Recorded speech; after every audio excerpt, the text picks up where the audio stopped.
Good evening, everybody. I hope you guys are having a wonderful day. Hope you had a wonderful week, as we're entering into the final weekend of June of 2024. We'll be starting here momentarily. We're just giving people time to get on. And I'm just actually enjoying just sitting here chilling for a moment, listening to some music. So we'll be starting here in a few more moments, okay?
All right, welcome. A little bit longer time for me to get on than in the past. I usually just try to jump right on. I let the music play for like a couple of minutes, but hey, it's Friday. I just felt like chilling. Anyway, welcome everybody. I hope you guys had a great week. And someone said, they said, loving the music. I need to head over to Samba Tree and download that album. Yeah. That's right. We do have an album over there. And I was just sitting thinking here before I actually came on live here. I said, I am probably going to go ahead and sit down and do some more music soon. So, maybe tonight that'll be one of my downtime activities. Where is that? Hold on. I'm trying to get to the site so y'all can see it, in case you guys are interested in getting that. Here's the page right here. Let's see. Here it is. Sound time. Now, what you're hearing right now isn't on the album. I was actually right in the middle of our second album, and then, life happens and I got into some other stuff. So, but yeah, I already have some songs lined up for that. And, we're going to be doing some more music. So stay tuned for that over on sambatree.com.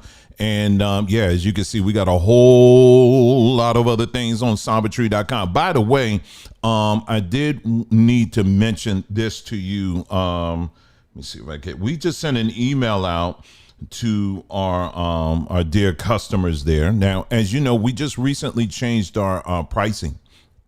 Our pricing increased, which meant that a lot of y'all stormed the gates at the last minute. So we had a bunch of orders, which are great. But, it takes time to kind of process through those things and to get them turned around, in a timely manner like we normally try to do. And but yeah, this was really something. But we sent an email out just letting you know, check your emails. Like if you got an order that you put in and it's going a little bit longer than normal, Make sure you check your emails on Monday. All right. This coming Monday, which would be what? I'm assuming that would be July the 1st. All right. Check your emails at that time. You'll have your tracking numbers. Okay. You'll get your tracking numbers then. And if you did send an email to us, you'll get a response to that email. If you had any kind of general questions or things like that, you will also be getting a response to those emails this coming Monday, which will be July the 1st. Okay. So start looking at that time. Nobody's ignoring you. We ain't take off anywhere. We're here, but I just wanted to take the time to let you know. Okay. What was going on with that. Okay. But we really appreciate each and every one of you, and thank our customers, and for y'all, we're so glad to hear in all the different testimonies and see the results and get all the wonderful emails of different things that you guys have been experiencing in a positive way in your health. And so really appreciate that. We were supposed to go live earlier this week, but man, this week has been, like I told you, it's been really something, but it was all right. So make sure you check that out. That's the webpage. Sombertree. Again, it's sombertree.com. Okay. Man, have you guys, let me see what shows I could tell you that I've been checking out lately. We're going to get into our topic, which tonight, our topic is going to be what religion does to your brain. All right. That's what we're going to be talking about tonight. And then also I came across a very well done video. I don't even know these people, but in the voice, if it's an AI voice, it's a very good one. It's one that's tolerable. If it is an AI voice, I don't know it is or not, but this video is about 19 minutes long. I think. And they give an overview of the history of Hebrew Israelites. Now, we have gone through a lot of detail on that many times on this platform already. And what they did was actually condensed it within 19 minutes, I guess. Or was it 15 to 19 minutes? And it's a very good watch. And I even left a comment and said, you did an excellent job with this. It was very well done. And it's something that if you claim to be a Hebrew, if you're someone that's, the Hebrew thing is your thing, and that's your stuff, this is your history. Okay. You didn't get it. You may say, hey, this came by revelation or whatever, but we're going to tell you the actual history, and I don't have to get old books on this. Okay. And like I said, again, this was very well done. And we'll talk about that. We're going to show that. And then another thing we're going to do is, like I told you, that we're talking about how religion and the impact it has on your brain. There's a audio of an individual that he did an excellent breakdown of what happens to you, people who have a religious mindset. And he talks about the characteristics of it. And we're going to take a listen on that one. I thought he did a very good job on that. And then let me see what else we're going to talk. Oh, we're going to go to earlier this week, or a couple of days ago. I posted on our community page, a link to that couple. I don't know if any of y'all had the opportunity to watch it. I think quite a few of y'all did, because I saw the view count on that go way up on it once we linked to it. But if you haven't had the opportunity to watch that video of the couple that had come out of this Hebrew ministry, or their camp, I would say ministry. We'll just leave it at that. You need to watch it. It's in 3 parts. I linked to part 1 is kind of like just their basic testimony of where they come from, that kind of thing. I would say watch all 3. If you got the time, watch all 3. But part 2 is where they really start getting into the details. We're not going to, the video itself is over an hour long. Of course, we're not going to stream the whole thing, but I am going to focus on some key parts. All right. And we're going to have a straight up discussion about it. All right. And I think it's something that hopefully people can learn from it. All right. And yeah, so we're going to talk about that. All right. Is there anything else? I think that's it. I think we covered everything. So I know on the East Coast, our friends and family on the East Coast, I know it's about a little past 9:00, but we're gonna, but just hold on. So I may be the last voice you hear before you nod off in your chair. Okay. Okay. I ain't mad at you. All right. If that's the case, but anyway, we're going to get into it. All right. So let me start off with, that's what I was getting ready to get into. Shows I've been watching that I found to be quite entertaining, interesting, a message within the message within the message, on Amazon Prime, there's this show called The Feed. I found that to be really interesting. It's on Amazon Prime. It's a show that's based out of the UK. It's called The Feed. And basically the show, I already saw the whole thing. I think it was only one season. And in this show, basically, they're talking about a world where everybody has these implants put inside of them, and they're able to communicate with each other and in real time. It's basically like you come together and the world is just one big mesh network. But they also go into the dangers of where that can lead and all that stuff. It's very, very interesting, very, very interesting series. Of course, they had to put in the courtesy one episode where it was kind of weird. It was like a young black man or a teenager. And basically he had a real quick kiss scene with this white dude that looked like he was older than him. And I was like, the heck? I said, but they always got to do that. They got to make the gay one, is always the guy. It's always the dude, the black guy, But other than that one quick thing, other than that, it's if you're looking for some very interesting shows to watch, that one was really interesting because again, it was like everything that people have been saying in regards to that what people were getting a couple of years ago. It's literally everything of that, but they talk more of the digital capabilities of that. So I thought that was a really interesting show. So it's called The Feed. All right. So that's one. The one I'm almost finished watching now. Woo! Now this was a fun watch. It's called Dark Matter. It's on Apple TV. And wow, roller coaster. That one is quite interesting. That one is really, really interesting. Oh my God. I mean, the first two episodes were kind of like, okay, everybody been saying how good this show is. Okay, I don't even know. I may have to revisit this thing.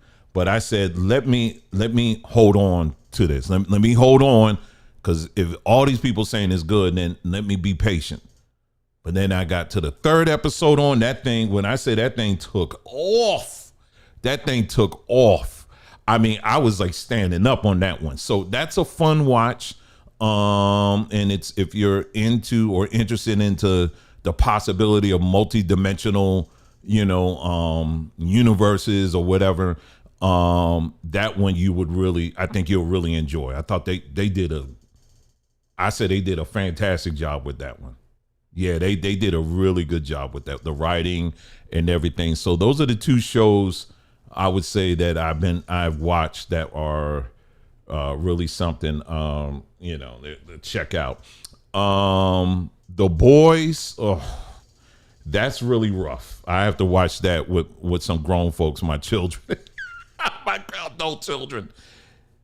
The commentary in that is really something, but that's a very rough show. It could be very rough at times, but the amount of social commentary in that is just, I say, wow, they literally are making fools out of everybody. got me on this thing. It's crazy. So that one I would say, not for the faint of heart. I'll just leave it at that. But that one's another interesting one. But the first two, they're not even, it's not even close to being rough like that. Not even close. But they're very, very good. If you're interested in good storytelling that's engaging, and kind of gives some hints and clues about what's really going on out there, I would say The Feed, that's number one. And then number two, Dark Matters. Dark Matters, I think is really good. I'm at the last episode on that one right now. Let me look at the comments here. Someone said in the Loud House. They said the Loud House. What platform is Loud House on? Yeah, let me know what platform that one's on. I may check that one out.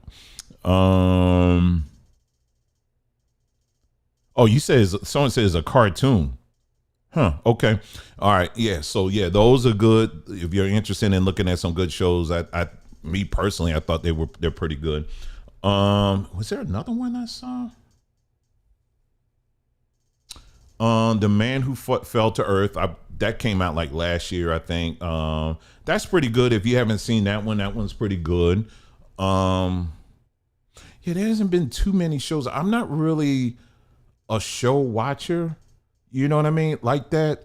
I have to, it really takes, because I'm like, if I'm going to invest my time, this thing better be good. Don't let me get halfway in it and find out that it's, it turns into something else. You know what I mean? But I'm very hard to please when it comes to shows like that. But those two that I just mentioned, I'm talking about recently that I've watched or watching, those are pretty good. All right. So someone said it's a cartoon on Nickelodeon. Okay, I don't have Nickelodeon, but maybe I can talk to my friend who's a friend who has a friend of a friend of a friend, and maybe I can see if I can get look, I could get a VHS copy. I could talk to my DVD man. No, I'm just playing. Yeah, but anyway, but yeah, those are good. But anyway, so I want to share with you guys because everything I'm going to say from this point on is all related to our topics that we're going to be talking about tonight. To the side, my wife and I, we do from time to time, we do counseling, like business counseling. And it's not something we generally talk about, on this platform, but it's something that, of course we have we have experience in doing business and the trials, the ups and the downs and all arounds and all of that. And so from time to time, that's something that a service that we do provide. Very recently, I had a conversation with someone I'm definitely not telling you any details about what they're doing or who they know and all this other stuff, but I will tell you this, what they're about to embark on it's really something. I mean, it's a very bold move, but they have all the connections, they have all the resources they need to do it and everything. So it's a very exciting time for them, and we're just hoping for the best. But this week I left them this message here. And like I said, again, everything I'm saying is all tied into what we're going to be covering and discussing this evening. So I'll wait till he gets to that top. Everything, if you miss this part, everything else, it's going to be important for you to hear this part is what I'm saying. All right. Let's see. Okay. So many times you guys have heard us, and I've also shared this with our research group too. Many times you guys have heard me on this platform always saying, listen, you need to expose yourself to the sun. You got to get sunlight. You got to get sunlight. You got to get sunlight. You got to get sunlight in your life. You got to get sunlight in your life. You go, please, make that a priority. And, minus the few religious nuts out there that want to say, I'm suggesting people to worship the sun. I'm not saying that at all. Okay. Nobody's telling you to bow down and worship anything. Okay. But what we want you to understand is the importance of it. And it's something that we cannot, or anybody really can't emphasize enough. And the importance of getting daily sunlight in your life. I mentioned this in the little cartoon I did. Your body is basically it's all electric. We have an electric body, right? And the voltage that travels through your body, in order for your body to function and to work and to do its thing, it requires certain voltages, right? And all of those voltages are in DC current. In other words, they're direct current, right? You have DC current and then you have AC current, all right? DC current is a direct current, as the name implies. You know, it goes positive to negative. So think of a lightning bolt. When that spark comes, it goes straight to where? It goes straight to ground, right? One direction. That's all it does. When you're dealing with AC voltage, like what comes out of your wall, it's a sine wave. Think of a sine wave. It's like this, right? If you was to plug a voltmeter to it, it's like this. So sometimes it goes positive, sometimes it goes negative, sometimes it goes positive. So the voltage is going back and forth, one way or the other, one way or the other, right? Now, there are circuits where it works. That's what it's designed for, right? But if I was to take and so you have devices like this computer here that it takes the AC voltage coming out of the wall and it converts it to DC voltage. There's no in the world you can have DC voltage going into these computers. I'm sure that maybe there are computers out there that are operating on it, but the circuitry, the way the circuits are designed, you can't have voltage going back and forth, back and forth. It's a logic. They call the motherboard, right? The motherboard is also known as it's a logic board. It's full of logic, and logic is yes or no. That's it. It's very binary. And so, so the voltage, so our bodies is the same way. We operate, it's a very direct current that goes through. So everything that our creator put inside of us, from our heart, our lungs, to the liver, to the kidneys, spleen, all that stuff, all of these things require a certain voltage in order to operate. Okay. Just like your computer. If I was to open up this computer right now and you got the motherboard, the engineer that put this thing together, he or she, they're going to say, okay, this chip right here requires this amount of voltage and this amount of current. This chip is going to require this amount of voltage and this amount of current, so forth and so on. That's how they design it, right? Well, your bodies are no different. So our creator, our creator put us together, your heart requires a certain voltage, your lungs require a certain voltage, your everything, all the different parts. And each component in your body, it has its own frequency. All of them do. And if you can look it up online, and you'll find that each organ in your body has its own frequency where it's fully functional. Okay. And so again, we're talking DC voltage. Now, if I was to plug myself into AC voltage, what do you think is going to happen? It ain't gonna be good. I'm gonna be freaking out. All right. And so you don't want to do that. That's why some of these lights and stuff that you expose yourself to, it's not good. You know what I'm saying? And you're getting all kinds of stuff, and that's why it keeps you up at night, all that stuff, right? So that's DC voltage in your body. What's coming from the sun? The sunlight. Guess what kind of voltage that is? It's DC voltage. It's also direct current. It's not going back and forth or anything like that. It's going back. It's one direction only. So the sunlight is a DC voltage, right?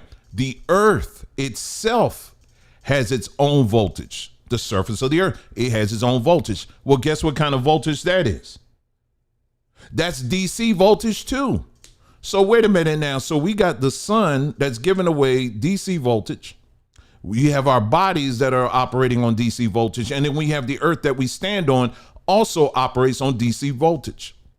So this is why when you stand on the ground, this is why we encourage people to ground They call it ground. Basically, get out there with no shoes on from time to time in your backyard, in your front yard, in the park or whatever. Because what happens is during the day, your body is collecting all this voltage, all these different frequencies and stuff like that. And if you don't allow yourself to ground from time to time, what happens is you get overloaded. This is why some people, I've been on the phone all day and, I'm wondering why I got a headache.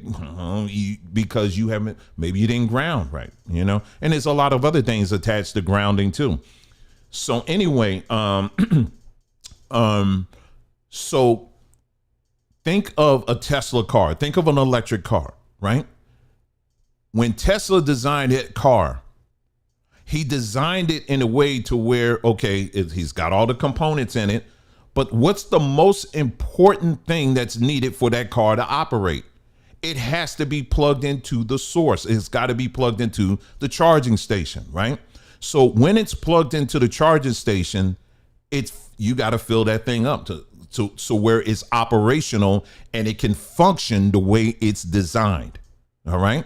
So as long as it's plugged in and to the source so that it can, and it's getting what it needs, that car will always operate at optimum. You understand? It's not going to operate on anything else but optimum. If someone said, well, I know of a friend that got an AC source and we're going to use that. No, if you do that, you're going to tear that car up. That's why when they plug in, you don't just plug in, even though on Tesla chargers, they may operate on what's coming through our lines, which is AC voltage. You have a converter there that converts it from AC to DC, right? And so, but our bodies are no different. So again, these cars cannot operate at its optimum unless it's plugged into the source. Okay. Now let's take a look at the trees and let's take a look at plants. Let's take a look at all the vegetation that's out there. They are designed to do one and one thing only, and that is grow, and to grow at its optimum. The plants and trees that are outside, they are out there, they are in their optimum situation. If I take an apple tree and put it in my house and under low light, that tree may grow, but it will never grow up to its fullest potential. Why? Because it's in a more shaded area in a house. It's not exposed to the elements that it needs to be exposed to. But most importantly, it's not getting the direct sunlight that's required of it in order for it to grow to its fullest potential. You understand? So that's every plant, that's every tree. So likewise, for us as human beings, we live in a society today where most of the activity that we perform on a daily basis, we doing it inside. Like I'm in this room right now. So being indoors all day, I'm getting sunlight through this window, but I'm not getting the fullest amount possible that I can get.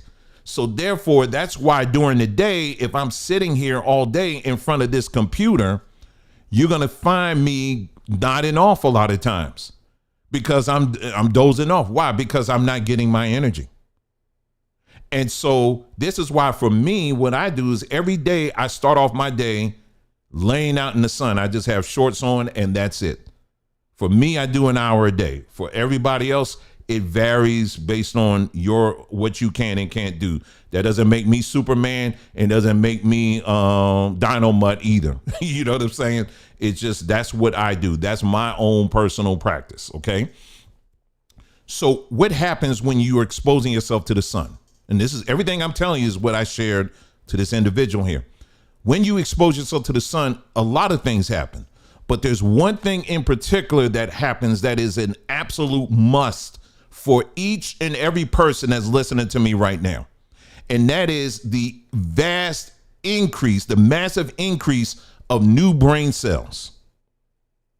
When you get new brain cells, it increases your ability to function and to make better decisions. It increases your ability to process things. It increases your capacity to take on additional information. Everything that your brain is designed to do, when you are exposing yourself to that full sunlight, your brain is at its maximum. You understand what I'm saying? So when I'm outside, I'm just speaking brain, but it's everything else too. But I'm just speaking brain. All right. So what I was sharing with this individual, I said, listen, what you are about to encounter, what you're about to embark on, you are going to need to operate at your optimum. There's no option. There's nothing. There's no exceptions to this at all. What you're about to do right now, you must be at your optimum. And I said, so what I am suggesting you do is that you expose yourself to sunlight on a daily basis, because what you're about to embark on, you're going to need to be sharp at every turn. And I could personally tell you from my own experience, after doing this for about over a year, I can point to a number of things in my own life where I've seen different things become a lot sharper. And I've also seen where I become a lot more decisive. In other words, there's certain things I'm not fooling with anymore. There's certain people I ain't gonna mess with y'all anymore. It's not because I'm scared of them, because I'm not. It's just simply because I'm not going to give myself the time or the day or the place. One of the key reasons I would say that that has caused me to take a closer look at all the things I was claiming to believe on, right? I was believing on. I'm talking about religion and all of that. I gained the capacity to say, okay, let me go even further with this, and let me start doing my own investigation. Let me start reading. Let me start doing this. And when I tell you, I could not stop. I couldn't stop. I was just delving into this stuff. I felt literally like my brain was operating at a much higher frequency. Now, what I'm telling you, I'm not saying I'm smarter than all of y'all. Nobody's saying that. Okay, so let's not even go there with that. What I'm saying is, what I'm telling you is something that everyone in the sound of my voice, you can do. When you expose yourself to sunlight, your body is getting the maximum, it's plugged into a maximum source where it can function at its optimum. Do you understand what I'm saying? So your lungs, your heart, your blood pressure. That's why they say one of the things that happen is your blood pressure gets regulated. When your blood pressure, if you got issues with your blood pressure, all of a sudden now it starts calming down. That's one of the things. Everything starts getting reset when you start doing this on a regular basis. Your body starts coming in alignment. It starts coming back in order to what it was designed to do. See, what I'm doing is I'm taking out all the spookiness.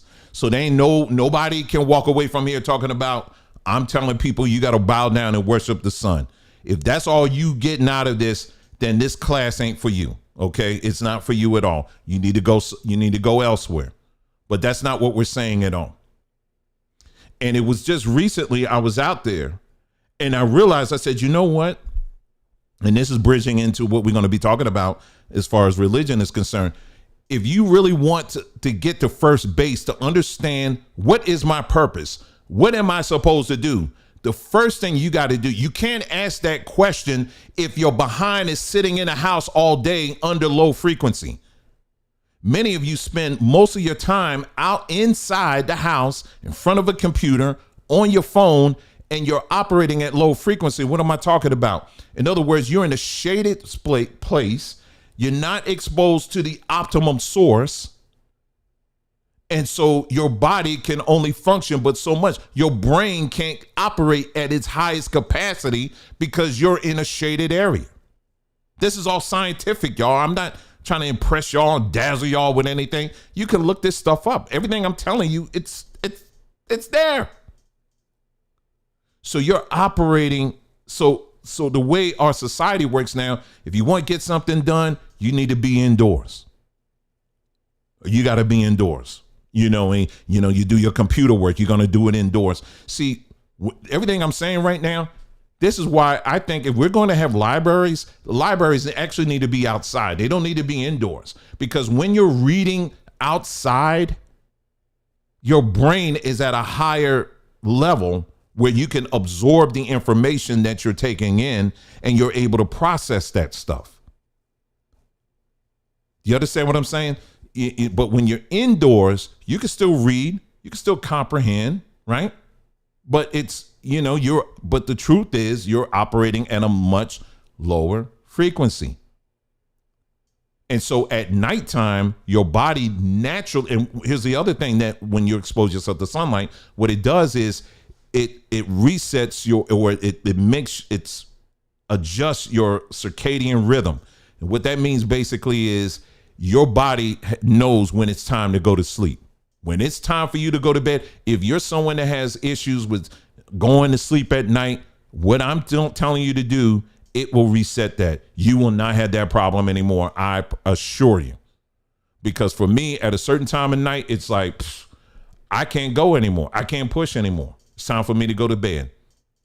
Where before, it just seemed like I didn't even it was no filter. I just stay up all times at night. You know what I mean? But no, when I make this a daily part of my life, it's just hard at a certain point, it's like my body says, it's time for you to go to bed. It's time for you to go to sleep. What you doing? You know what I'm saying? So, so this is so very important. So for many of you, when we talk about, and this is what I share with the research group, I said, all the research in the world means crap. In other words, you could say, I'm doing all my research, I'm doing this, and I'm delving into this or that or whatever. But if part of your researching is if you're not incorporating daily doses of sunlight on your body, your brain really isn't fully absorbing everything that you're taking in. It's just information that goes in and goes out. This is why I would say a good percentage of the people that even follow this channel, I'm amazed that you got people. We would do series like Who in the L series, where we're taking people through the details of who Yah is and Yahweh and where that comes from and all this stuff. And then some of these very same people will be like, yeah, that's right. I see now. I understand now. Wow, this is something. Oh, wow. And then I turn back around, they'll be somewhere else. I'm like, yeah, all praise to Yah. And I'm like, whoa. How you going to listen to this and agree with it, but then go somewhere else and you're saying the total opposite? Nobody's telling you it's either me or the highway. Nobody's saying that. You listen to whoever the heck you want. I don't care. But you're being double-minded is what I'm trying to tell you. And it's a lot easier to be double-minded if you're operating at a lower frequency. There's no filter. You just go all over the place, right? You're not operating at your optimum. So you all over the place. And for some of you who are listening to me, you're in that place. Some of you are all still up in the church under your pastor. But then you come here and then you fully like, yeah, that's right. And I'm like, I don't understand how you can do both. You cannot claim to be, I'm trying to pull out of this thing, of this system. I'm trying to pull myself out of religion and still be in it. You can't walk both ways on this thing. Do you understand what I'm saying? And I think for some people, you're trying to walk both rails. You can't do it. You can't do it. You can't say, yeah, that's right, we're in the matrix, but but you proudly love and embrace the matrix. You understand what I'm saying? No, you're going to have to, it's a disconnecting process. But for some people, it's a very painful thing. So you think, well, I'm going to try to hedge my bet, so to speak. You can't do that when it comes to religion. You can't. You cannot hedge your bets when it comes to religion. Either you're going to be all in on religion or you're not be. It's one of the two. You can't do both. And so what I'm saying is just the simple importance of just sunlight, it helps you to get through the process of dealing with, okay, your departure from religion, if that's what you're trying to do. It helps you to be even more decisive. That's what I'm trying to say. As opposed to being double-minded. It also will awaken things like creativity and all kinds of stuff that's in you. You know what I mean? Things that you've been talking about doing, all of a sudden now you begin to see that you had the capacity to begin to start doing some of these things. And then you'll start engaging in that. You'll start doing that. I've seen that in my own life since I've been doing this.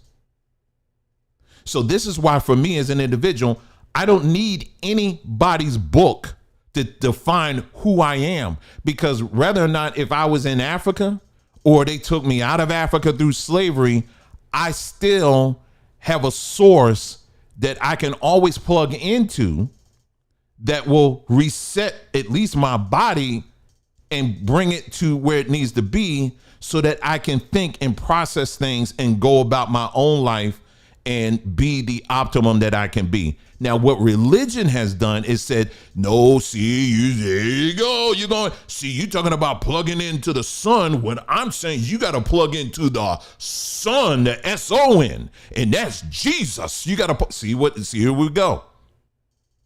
Here we go. And so it takes you away from that to a process. Now it takes you right into a system. You see how the wordplay is?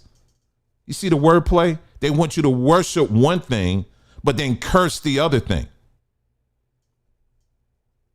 You understand what I'm saying? They want you to worship one thing and then curse the other thing. I'm going to say something that's probably going to mess a lot of y'all up, but I'm going to say it anyway. I would say the most effective preacher I would say that we have on earth today, right now, can't be found in any church.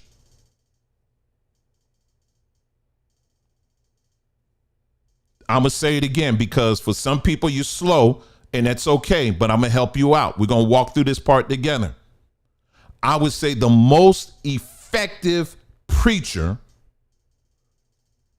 that we have on earth today ain't in no church, no ministry, whatever ministry you want to call it. You can't find that. You can't find an effective preacher that's producing results in now one church. I guarantee it, because I'm going to compare it to something. The most effective preacher, I'm just going to say, I'm just using that word loosely, preacher, is the sun. Why would I say the sun? Because the energy that comes from the sun, it produces what? Life. The energy that's come from the sun, guess what happens? Things that almost are dying, all of a sudden, they get enough sunlight, guess what happens? They start coming back to life. When you lay your body and expose your body to the sunlight, guess what happens? All of a sudden, things start getting aligned up all of a sudden. Don't you know that hospitals used to have wards? They used to have certain wings in their buildings. They call it, I forgot, they call it solatoriums or suntor. I forgot what they call it. But they would put patients in these rooms that was full of windows. And they said, sit out there all day. And they would have them sit out there for the most of the day. And they come back, now all of a sudden the patients are doing fine now. Now, again, I ain't say now one thing about worshiping the sun. I ain't say now one thing addressing the sun as some kind of deity. I'm not saying that, and I'm not going down there because I ain't with that. But what I'm saying is that part of understanding your purpose is first understanding how your body works. And if you want your body to work at its optimum, if you want your brain to operate at its optimum, you got to first understand what's the optimum source I need to plug myself into. So when I look at the sun and everything, all of a sudden plants start coming alive. All of a sudden animals start coming alive. And one of the things they said, if you're dealing with depression, go out in the sunlight, stay out there for a little bit. All of a sudden now you ain't as depressed anymore. So all of this is coming from the sun. But if I go to the church and in religion, they only talk about it. Well, if you pay the offering, if you paid in this offering, then we're going to lay hands on you and the sick shall be recovered and we're going to raise the dead and all that stuff. And you ain't nobody seen now one of that. None of that happened. Not one of y'all can honestly say you see that on the regular. Not one. But they'll sell you some tapes and some books and some DVDs and you still come out sick. You still come out half dying. But here you got this thing that our creator put in the air, that every day, if you just simply make it a point to expose yourself to it, it has a way of realigning things in your body. And all of a sudden now you start getting in your right mind, and you start becoming more focused and all of that. And it's just a first step. I didn't say it's the cure all for everything. I just said it's simply a first step. That's all I said. But religion is a counterfeit for what our creator has put in nature. It's a counterfeit for that. Because what religion tells you is, well, you gotta come inside of our churches, and we could do the same thing. We promise, because our book told us that we can do it. And it ain't. And every freaking time I say, let me open the phone lines, let me get people to call in and tell me about all the testimonies all the things that were promised in the Bible that you're supposed to be walking in. Let's talk, expose it. Tell us, give us examples of how you've been raising the dead on a regular. Give us example of how you've been bringing people back to life and all that. Give us some examples. Every freaking time I do that, the phone lines go dead. Every time. But I could take a plant right now that's almost dead and sit it outside, add a little water to it, make sure that it's getting the sunlight that it needs to get. And all of a sudden, a few days later, that thing's standing straight up. And you got a church full of thousands of people that can't even do that. But they keep telling you, you gotta keep on giving them offerings though. You gotta stay loyal now. The Bible says if you stay faithful in the little things, he gonna make you ruler over much and all that. And you ain't even ruling the parking lot. I mean, there's nothing. So first things first, in understanding the difference between, what religion actually does to your body, is that, again, religion, it just talks about what creation has already been doing. That's all it does. But we have been in this system, we have been told that if you just commit yourself to the system, then maybe one day in the by and by, you may see something. But every day we're seeing just everything I just talked about. We see it all the time. We see things that are almost dying come to life. We've seen, things come to life and they already know their seasons. Like, okay, it's time for me to go to sleep. Okay, it's time for me to do, it already knows it. Everything's all synced and everything else. You the one running around here and stressed out, confused, skin, your skin look bad and all this stuff. Sunlight also improves your skin. Okay, a lot of you, many of you don't even necessarily need to put all this stuff on your skin to improve it. If you have different skin ailments, a lot of time, it's a positive thing to expose your skin. If you're dealing with different skin ailments, get that sunlight. I'm not saying it's going to take care of all of it, but it's something that your skin is craving for. Okay. So yeah, so this is I wanted so that is what you need to really incorporate in your life, especially if you're very serious about getting to truth. You ain't getting nowhere near any truth if you're operating not at your full potential. If you're not operating at your fullest potential, you're never going to get there. You understand? Now that's just sunlight. I ain't even get into, foods you eat and all that other stuff. That's a whole nother thing. But sunlight is something that we clearly everybody can do. I mean, that's just too easy. So make sure you incorporate that in your life. Okay. All right. So what I'm going to do now is I want to play this video here. Now, many of you have heard this guy. His name is Jordan Maxwell. I mean, he says a lot of stuff. I would highly encourage you, though. There's some things he says. It's like you got to go back and check it, because it's like that's not entirely true, but I get what you're trying to say.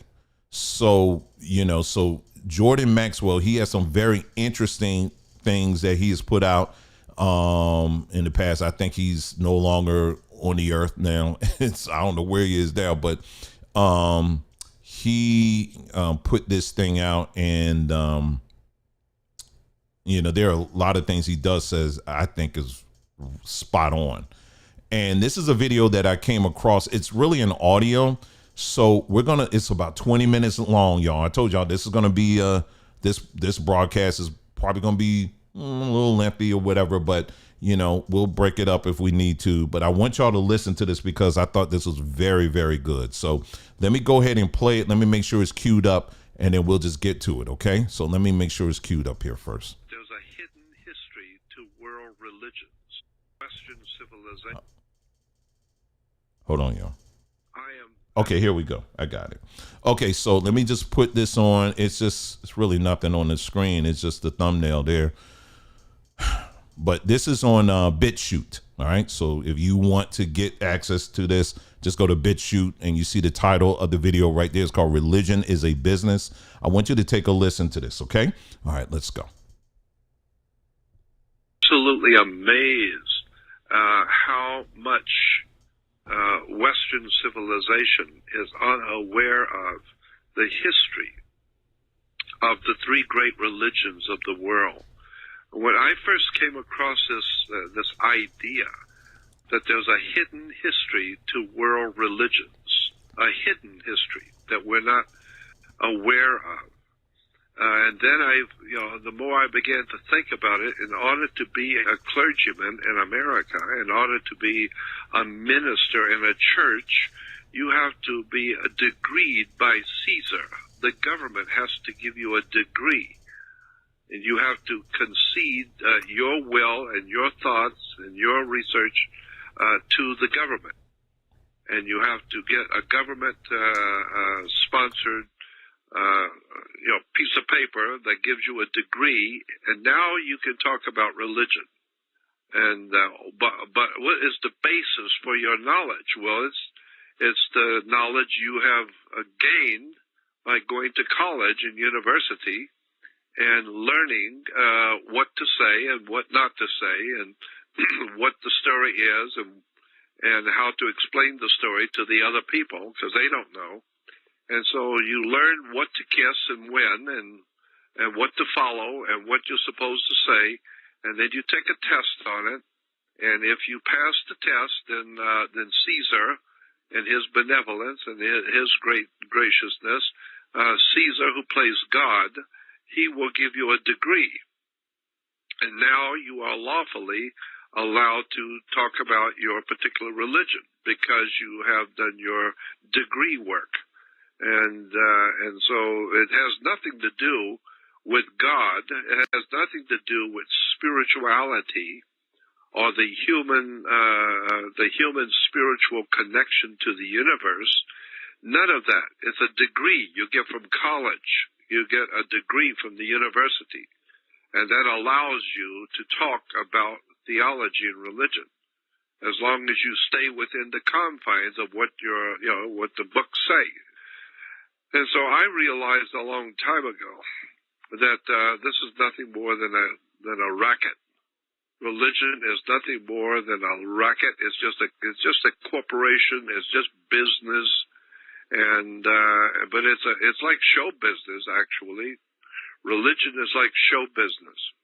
The guys who promote the business of religion, they don't have to go to work. They don't have to stamp a clock at 7 in the morning to go to work. They can sleep all day because you will bring them money on Sunday. You'll send your money to them, so they don't have to work. They're not interested in worrying about paying their bills. Hell, let you send them money. You'll send them money. And as a matter of fact, they pay their bills, but hell, they buy a $25 million jet because there's so many people who will support them. I learned something a long time ago. And I know it's a very deep concept, and so maybe a lot of people won't understand what I'm saying. It's a very deep concept, but I'm going to try and explain it as best I can. I learned this many years ago, and that is people will always support what they want. They will not support what they don't want. People will pay money to see a movie or to hear music or a concert that they want to go to. Listen to what he's saying here. Listen to what he's saying here. Not pay money to go to a concert or a movie or entertainment that they don't want anything to do with. You will pay money to go to a restaurant to have the food you want. People will not pay money to go to a restaurant they don't like, and they don't like the food, and they don't want to go there. So they will not support that restaurant or that movie or that movie star or that music or anything else. And, the same thing is true for clothing. Women will buy the dress they want, not the dress they don't like. And so people will financially and in every other way support what they want. They will not support what they don't want. I mean, I know it's a pretty deep concept, but that's the way the world works. And so if you're going to make money, the man who founded Scientology, L. Ron Hubbard, he founded a religious order called Scientology. And L. Ron Hubbard, the founder, said, if you really want to be wealthy and live high, start a religion. Create a new religion. And my God, you will be awash in money. You don't have to get up in the morning. You don't have to do anything. Buy yourself a yacht and sleep all day and relax in the sun while everybody else is out working. And they will give you plenty of money. They will praise you. You will be signing autographs. You'll be like a rock star. And you will, you'll live the life of freedom from worrying about anything. Have plenty of money, do your drinking and watch your ball games while everybody else is working to pay their bills and stay alive, and they're paying you money to teach them. And so that's the way it's been for thousands of years. Scandalous people who couldn't care less about spirituality or the life of their fellow man, the spiritual life of the human race or their fellow citizens. They just go out and tell the people what the people want to hear. The people want to hear certain things. Well, the clergy and the priest and the clergy and the reverends on television and the churches, they know what the people want to hear. They will pay money to hear it. So, if you want a job, there's a good job right there. Just tell the people what they want to hear, and they'll love you.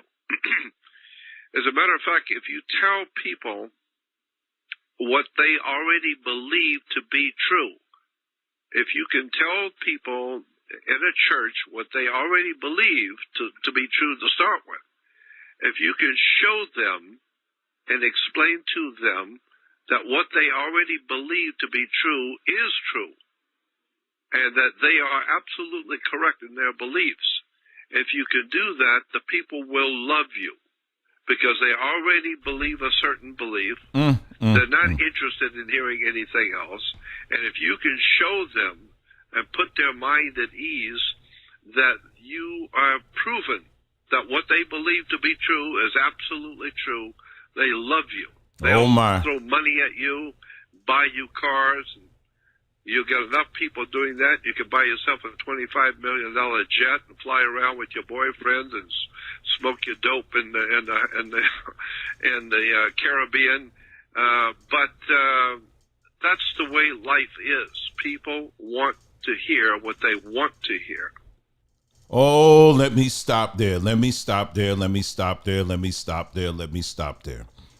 Because, we just got to talk specifics here, okay? We got to talk. Hey, Pammy, we got to talk specifics here, baby. We got to talk specifics here. And you'll see later on in this broadcast when we get into this video that I mentioned earlier about, talking about the history of the Black Hebrew Israelites. You'll see it in that. But if the people, when you look at the history of black folks in this country, we have been beat down. We have been told we're less than nothing, that we're garbage, we're this and all this other stuff, right? We've been told that. So what we did was, when it came to religion, the religion that they allowed us to practice, we projected what we wanted that religion to reflect. So if we wanted that religion to reflect that we were this golden group of people, or this or that or whatever, well, guess what? Your religion that you created is going to reflect that. So as long as whoever it is that you listen to is out here telling you, telling you that, I'm gonna start a new religion. And in this religion, I'm basically going to tell, it's based on the fact that as black people, we built everything. We are the foundation. We are this, we are that. We did this, we built this, we constructed this. Not only did we build this dimension, but we built the whole multiverse. We are the greatest. We are gods. We are goddesses. We are kings. We are priests. We are, all of this stuff. And if I'm feeding you that, and that's something that you already believe, I don't even need to bring any facts to the table. I don't need to have to prove anything to you. I can go through this long exercise and say, well, I'm gonna show. It don't matter. It don't matter what I tell you. If you believe it, all I'm doing is reflecting what you want to believe. So as long as I'm reflecting what you want to believe, you cool. You're going to keep on. You're going to be, that's right, Pastor. I know we the anointed ones. We're the ones that this white man Bible, the white man Bible is our Bible. And that's right. The way you interpreting it aligns with what I want to believe as well. I want this white man Bible to say that we are the real people. That's what I want this white man Bible to say. So if you're saying it, that it legitimizes. That's right. See, we're in the spirit. We're in the spirit. No, he's just simply, they're just simply repeating what you want. They got to peek at your Santa list on what you wanted, and all they're doing is reading it back to you. So when facts come into the room and someone comes in and says, okay, well, let's take a look at your Santa list. Now, I understand why you're an individual, as a people. I mean, our history and stuff, we're looking for something. We're looking for relevant. Who are we? You know what I'm saying? We're looking for meaning. We want that stuff, right? So I understand that. I get that. So what we do is we come up, it ain't just black people, everybody, a lot of people do this, but I'm talking about black folks specifically. So we come up with so everything we do, everything's black. I'm just blackety black. Everything's got to be black. You ain't black? No, that's it. I'm 100% black and everything, and that's it. And facts don't even matter. Especially if the facts don't align up with what you choose to believe. Do you understand what I'm saying? So this is why in most cases, belief will trump facts. You understand what I'm saying? So I don't want to take too much on it, but let me go back. Let's let the man talk now. Let me go sit down somewhere. Let me go sit on down. Let the man talk. And then there are unscrupulous people who are themselves blind guides, like the Bible says, the blind leads the blind, and they are both fall into the pit. And so there are clergymen and TV preachers who we call blind guides. They don't give a damn about religion, theology, the history, paleontology, science. They don't give a damn about any of that. The bottom line is they make a lot of money, and they wear all the fancy clothes, their fancy watches, and fly around in jets. Why? Because the people love them. The people love it. And since the people love it, the clergy and the priests and the preachers, they have a philosophy, and I know I've talked with so many of them. Their philosophy is the people are so ignorant, so ill-informed, and the people, generally speaking, don't really care what the truth is. They just want to hear something that makes them feel good, so they can go to work and drink their beer and watch the ball game. It makes them feel good. And so they find out, the preacher finds out, what do the people want to hear, and that's what he will tell them. And the longer, and when he's telling them the things they already believe and they want to hear, they love him. And then they will send him money so he doesn't have to work. You've got to work, so you go out and work and make a living and send him some money every week. And if you can get 5,000 people to send you some money every week, you can live pretty high. You don't have to go to work. You don't have to do much of anything. You just go out and do your thing and wear your mohair suit and dance around on the stage and talk about the Lord Jesus and the Holy Ghost and all that nonsense, and people just throw money at you. So I learned a long time ago, people will pay to hear what they want to hear. They won't support what they don't want to hear.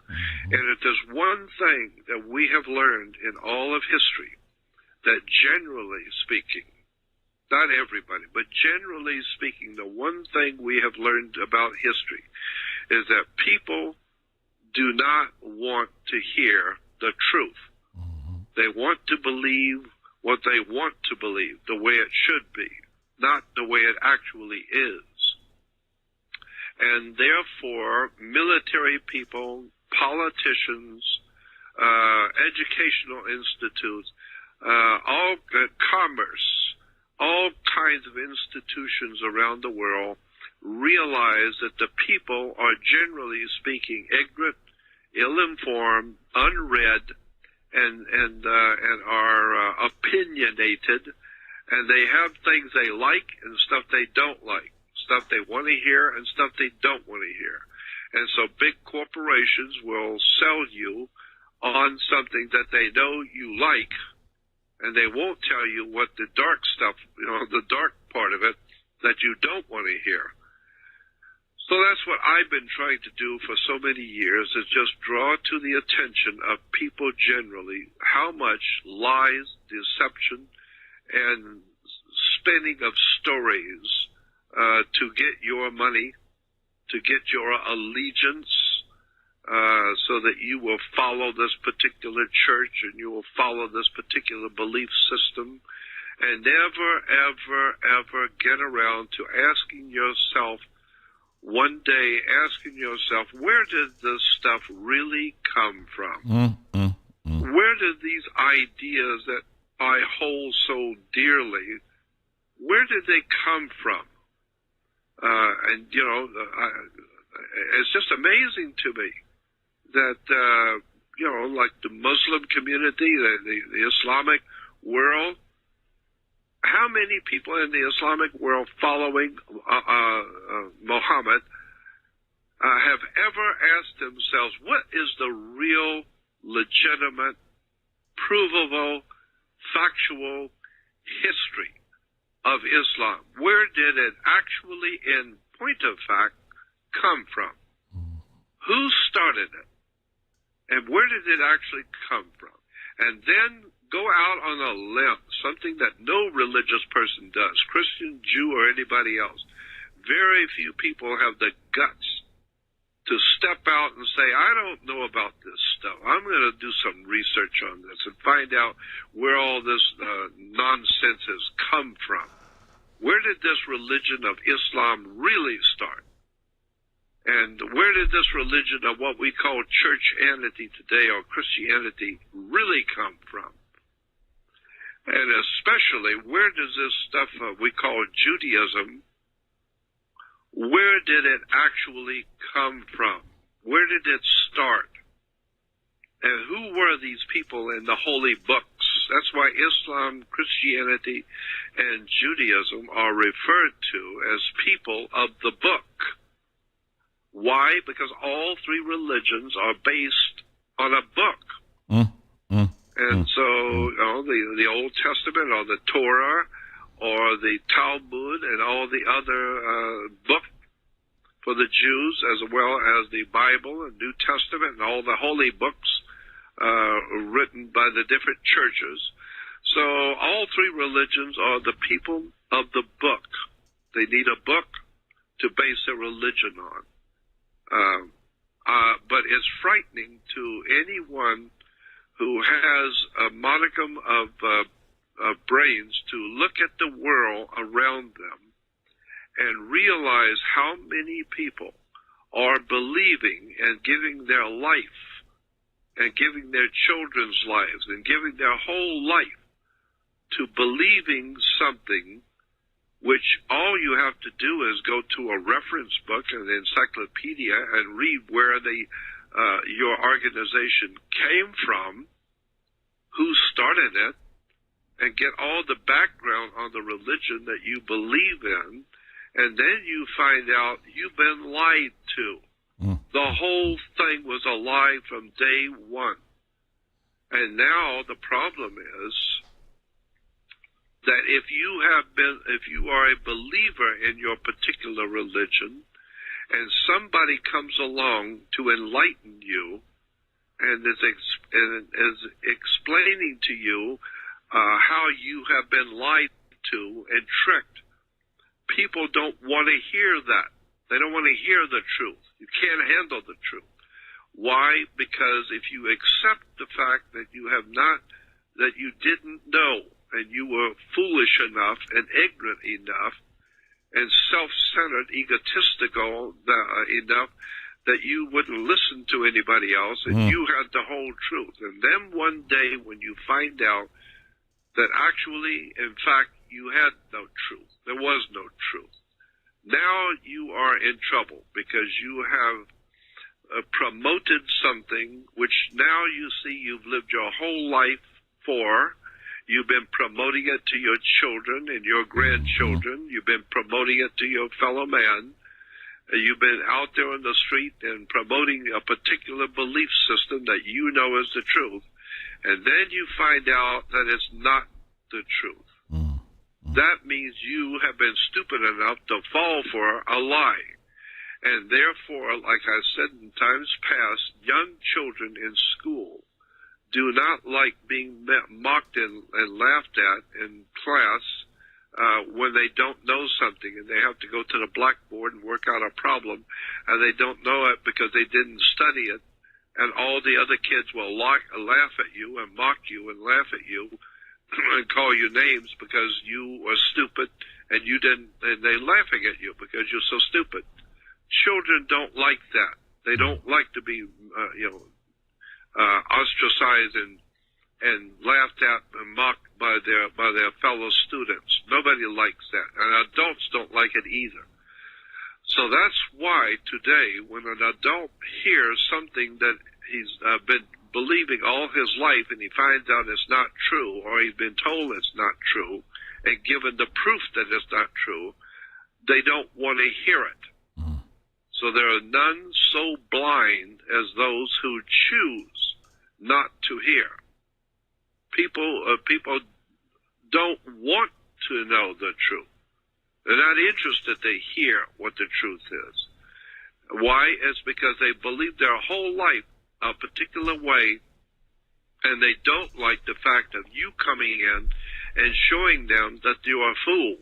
You bought into something a long time ago because you were ignorant, ill-informed, unread, uneducated, and you bought into something, and now you find out it's a cult or a lie or some kind of a political CIA operation, and you thought it was a wonderful church, and you find out, no, those CIA and secret societies and fraternal orders have been ripping you off and lying to you.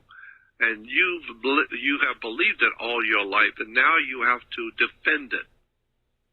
Either defend your faith or go on and admit it in front of everybody that you've been a fool and believe some bullshit. So that's why I have always been trying to awaken people, find out what it is you believe and where it came from. And believe me, boy, when you start digging into the history of religion, much less the history of commerce and banking and government and God knows all the other institutions that we humans have baked up for our fellow man, and then find out that all these institutions that we've dreamt up to control our fellow man is all just a bunch of bull. It's all a bunch of lies, deception. The government isn't what you thought it was. Banks don't loan money. The cops are not there to protect you. None of this stuff is true. It's all been arranged for you before you were born. Mm. And your great-grandparents, they believed it, and your grandparents learned it, so they believed it. And then your parents came on, and they were taught, and they believed it.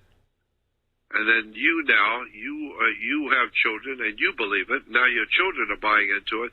And this cycle of ignorance and stupidity never stops. It just keeps going on from generation to generation, and nothing gets better.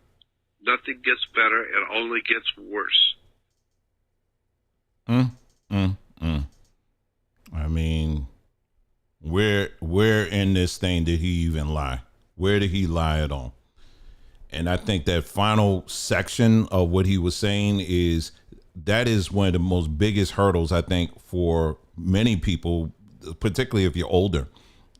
A good part of my life was in the church. A good part of my life was, don't you dare say anything about the Bible now. Don't you dare question who Jesus is. Don't you dare question the death, burial, and resurrection. Don't you dare take away the blood of Jesus from me. Don't you dare question that kind of stuff. And that was a no-fly zone for me. And I took great pride in being a defender of a book, like he said, of a book. I took great pride in defending a book. I had no idea I didn't know anything of the history of it. It was given to me. It was passed down to me. And it was like, do it. That's it. But again, let's put this in basic perspective. How many plants did you drive by today? Plants did you drive by today? They got a Bible and they sitting up there. They got the plant Bible. The Plant IV Bible, the Plant International Version. And they sitting up there, well, we don't know if we're going to know our purpose as plants, we need to make sure that we're reading the Bible. How many animals did you see today? The birds, they have a time where they have a plant, they have a animal Bible study for the animals so that they can understand what their purpose is and get their direction on where they need to go in life as a bird. How many times you've seen that? I know these are silly questions, but we're dealing with something here. I mean, we got to use these examples. I have yet to see a plant or an animal or anything else in creation needing the aid of a book to tell it what to do, to give it a sense of purpose. The only thing that we find in creation that needs a book to tell it what it needs to do in order to be all you're supposed to be and all that is us as humans. We come up with the religions. We come up with, well, if you're going to find out what you really are, here's a book. Here's the instruction booklet. Now, you got plants and animals that have been around for thousands of years. They didn't need no book. Why y'all saying you need one? Why you need one? And you got you got trees that have been around for 100, 200 years. What's the secret of your success? What's the secret of your success? How are you able to live this long, Mr. Tree? Can I hear you? And then the tree tells you, well, the first thing I do, I always start my day off reading the Bible. No, you ain't gonna hear no tree saying that. They're gonna say, listen, no, I made sure that I was doing everything I was supposed to do. Be out here in this sunlight, getting the rain, and growing and being my optimum.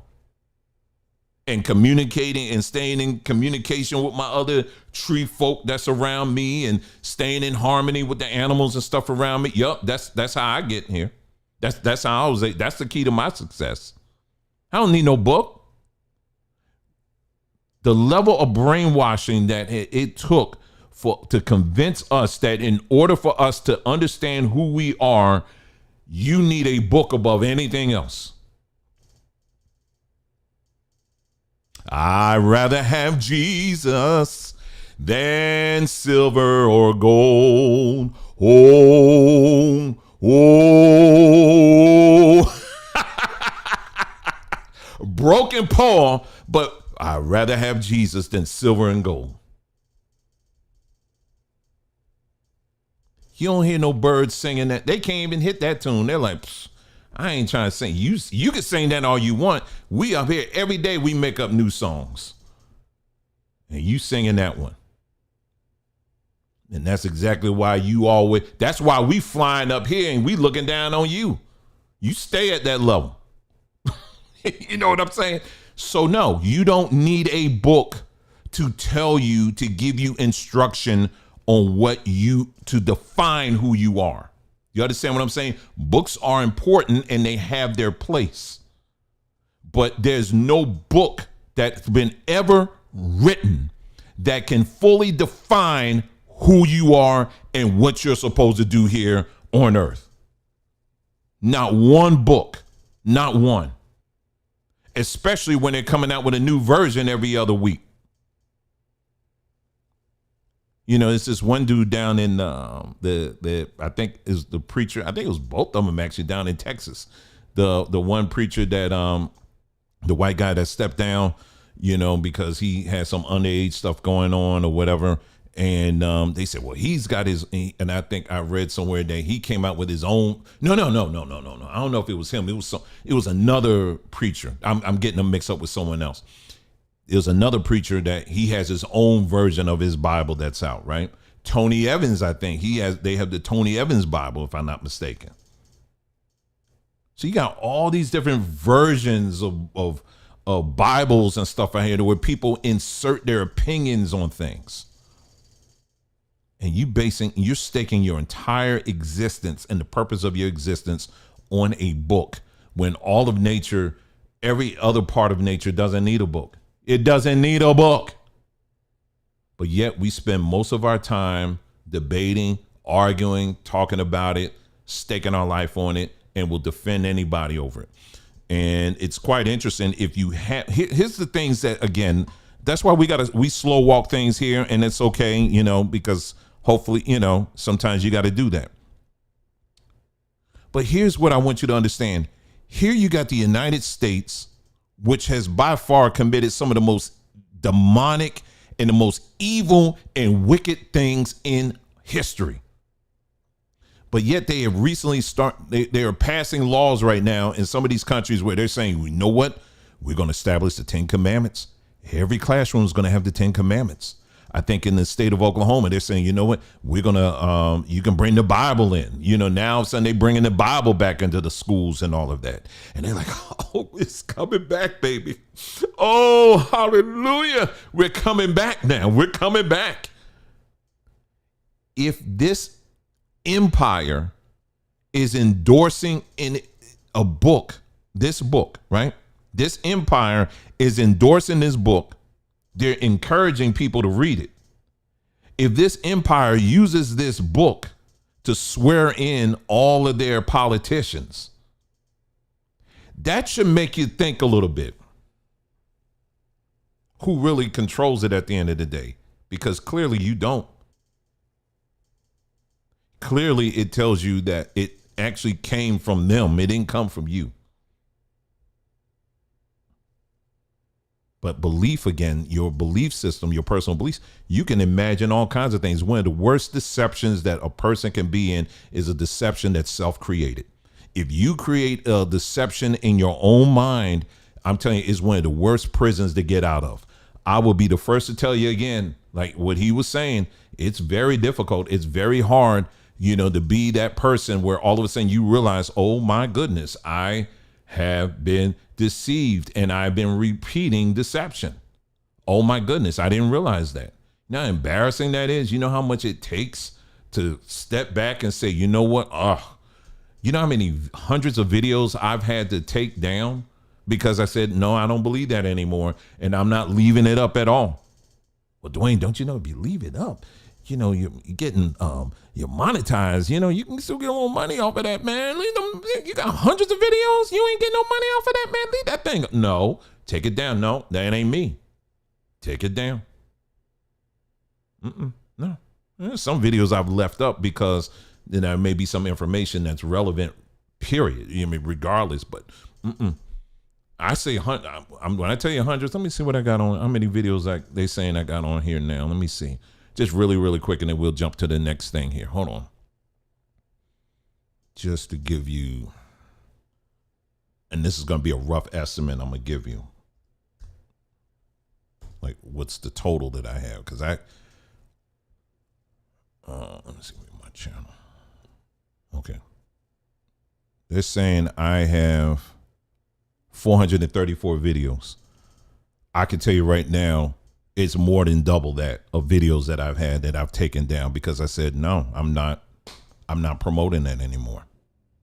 There are many videos I've had to take down because I just, nope, not me. It takes a lot to get to that point. That's not something overnight. It takes a lot. Especially if you've told your children, I can remember times, pulling one of our children to the side. Okay, now we're going to, come on now. See, what you really need is the infilling of the Holy Spirit. So, son, come over here. We're going to lay hands on you. Come on now. Repeat after me. Come on. Oh,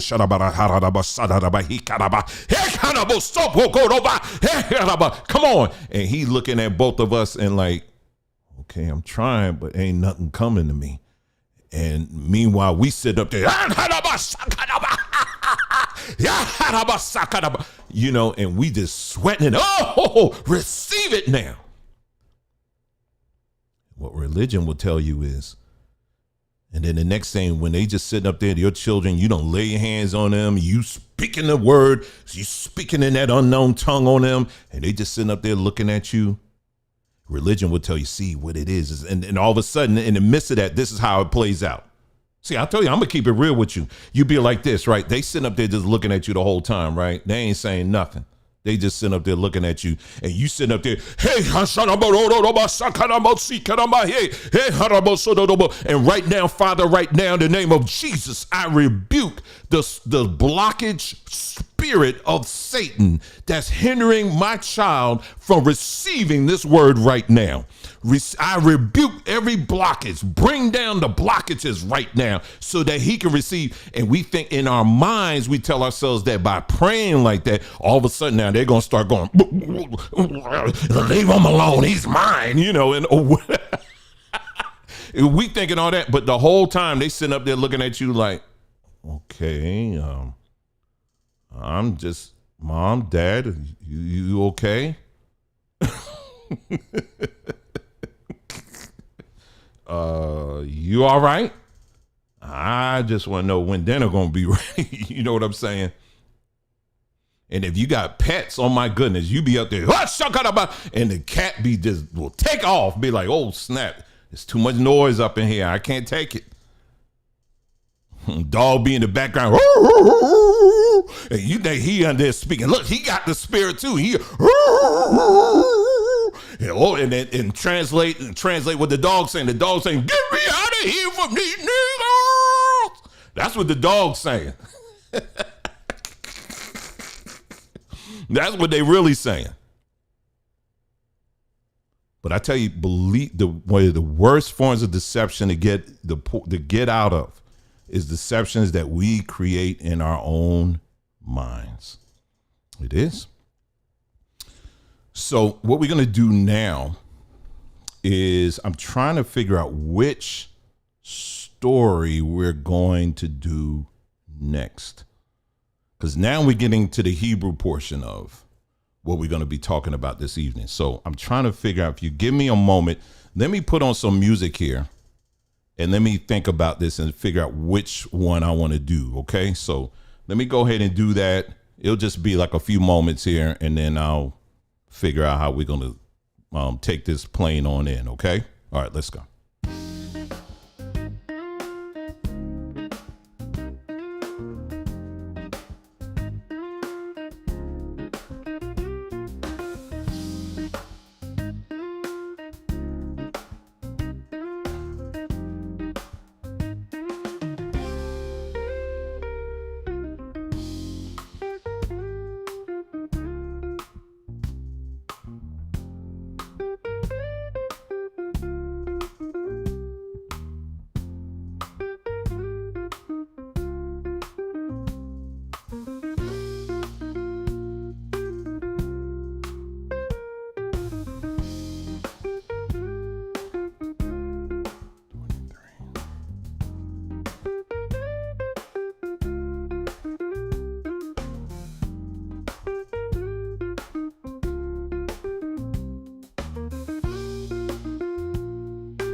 All right. I think I know what we're going to do. All right. All right. So yeah, y'all go with that. With our brother put in there, you know, you put in the chat. Y'all can discourse on that. How was your week? You know, and yeah. Okay, so what we're gonna do now is we're going to go. I think what I'm gonna do is actually go jump right into the history, and then we're going to look at that video a little bit. And like I said, fortunately, that video of the couple, I already got time stamps on that, so it's just jumping from one time stamp to the next to the next to the next. This next video that we're going to actually watch this video. This one is about 20 minutes long. Okay, very good, very it'll keep your attention, and the video itself, it's on a channel that I've never heard of. This is the first time I'm hearing of this channel. It's called I don't even know how to say that. I'm assuming that's Black Belief. Black Belief. Oh, I get it. I get it. I get it. I get it. I get it. It's called Black Belief. And if you, yeah, it took me a moment there. Okay, all right, I got you. I got you. Let me go to, let me see if I can click on the thumbnail here. Yeah, because that makes sense. This is the video I'm showing you now is the only video that I've seen on this platform. I don't know the person. I'm not familiar with anything else. So I'm not, you always got to say this stuff, before you show videos, because a lot of times people just assume that you're co-signing on every last thing. I'm not. I'm just saying, hey, listen, I found this to be it's a very interesting video, but I wanted to just show you their channel as well. So what we're going to watch now is the one that they did on the talking about the history of Hebrew Israelites, but then they also go into the history of Nation of Islam. Then they go into the history of a lot of other things too, that, belief systems of Black people. And I think it's from what I've seen on this video we're going to watch now, I thought they did a very good job with it. And yeah, so that's what I wanted to show you. Okay, so it's probably going to be an ad. Oh, no, I actually had it queued up. Okay, so this video, the contents of this video that we're about to watch right now, should not be anything new to many of you guys who've been with us for a moment, because we have many videos where we have broken all of this stuff down, and we have shown a lot of information on this topic. Okay, so it shouldn't be really new, but I love how they condense this stuff for, and it just lays it all out. So, I'll probably stop in every now and then, but I want us to watch this together. But that's the channel, it's called Black BLK Belief. And yeah, that's it. So, all right, without further ado, let's play the video and let's go.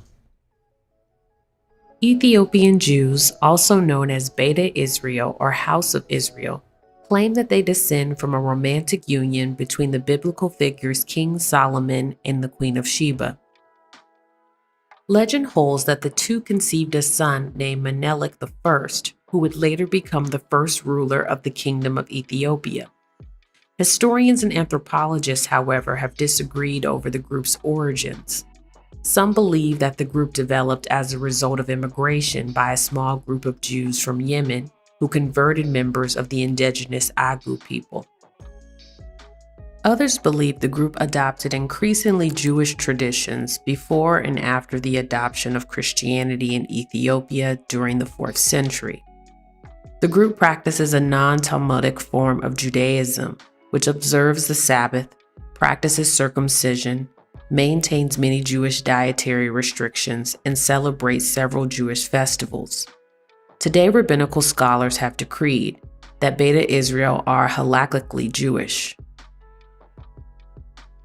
Halakha is the term for laws outside of the Pentateuch, the first 5 books of the Bible, which are said to have originated from oral commandments Moses gave the ancient Israelites at Mount Sinai.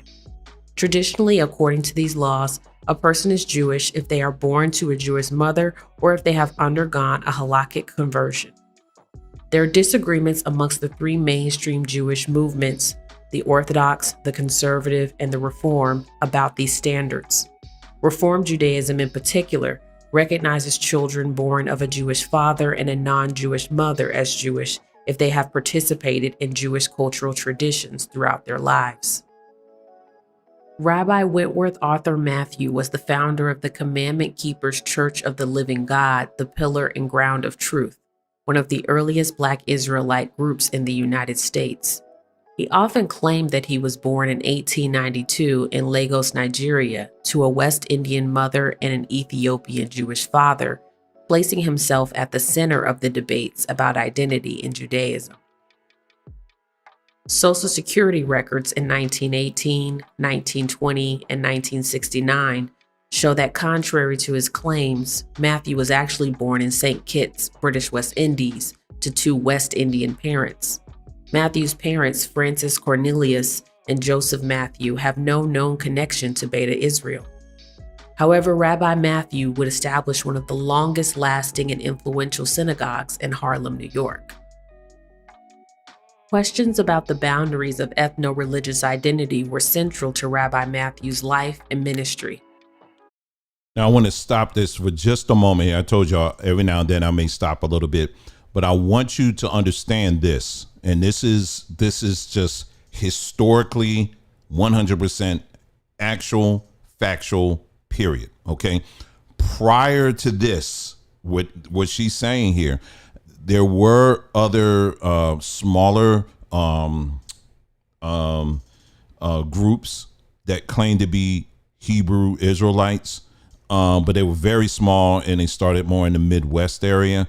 But then then the movement you see begins to migrate over to Harlem, where it all took off. It really took off to be more of a much larger movement. But prior to that, you will not find any significant cases where the Africans that were brought over as slaves were claiming to be the people of the book. You will not find that. Now, some people may say, well, Harriet Tubman, that's a lie, because Harriet Tubman, her family, they all had biblical names.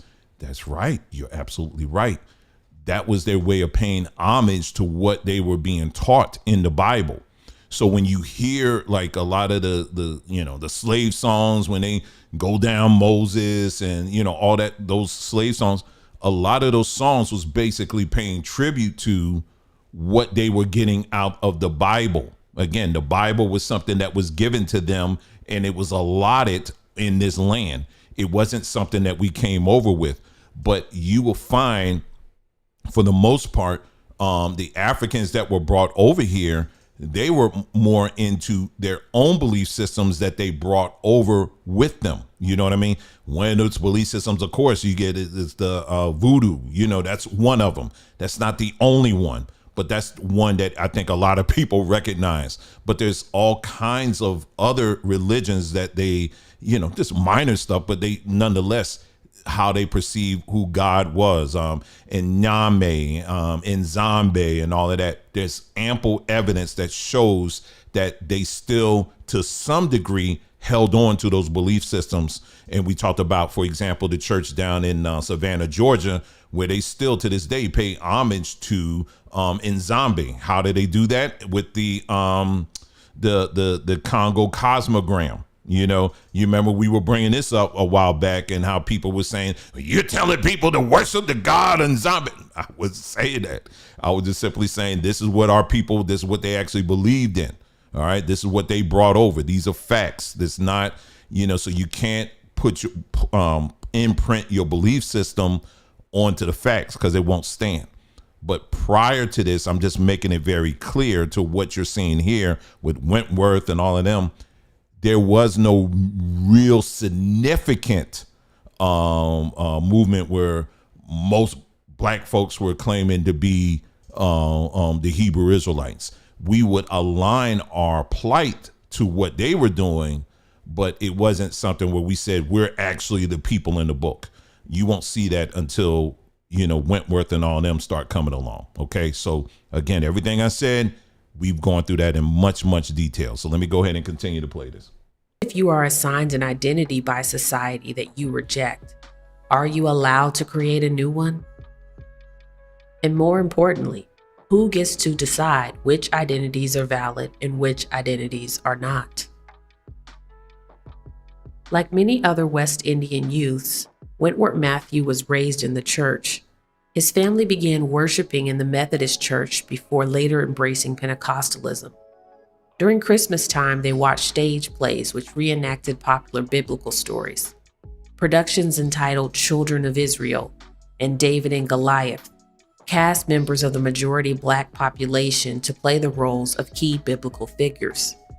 The audience enjoyed seeing the actors who looked like themselves embody these ancient figures. These traditions increased West Indians' existing self-identification with ancient Israelites. Wentworth was only 5 feet 4 inches tall, but had big dreams. He regaled his neighbors with stories about his alleged travels to Palestine, Egypt, and Haiti. In the early 1900s, the St. Kitts economy declined while the population increased. Competition for jobs encouraged residents to look for opportunities in other countries. Wentworth arrived at Ellis Island, New York in 1913. At some point, he met his future wife, Florence, who was also from the British West Indies. The pair had 4 children. Wentworth supported the family by working odd jobs, boxing, and wrestling. In 1919, Matthew created the Commandment Keepers Church of the Living God, the Pillar and Ground of Truth in Harlem, New York. The church began as a Christian one with Pentecostal influences like the ones Matthew grew up with. When he incorporated the church in 1921, the name of the church included the suffix "and the faith of Jesus Christ." The congregants referred to their leader as Bishop Matthew.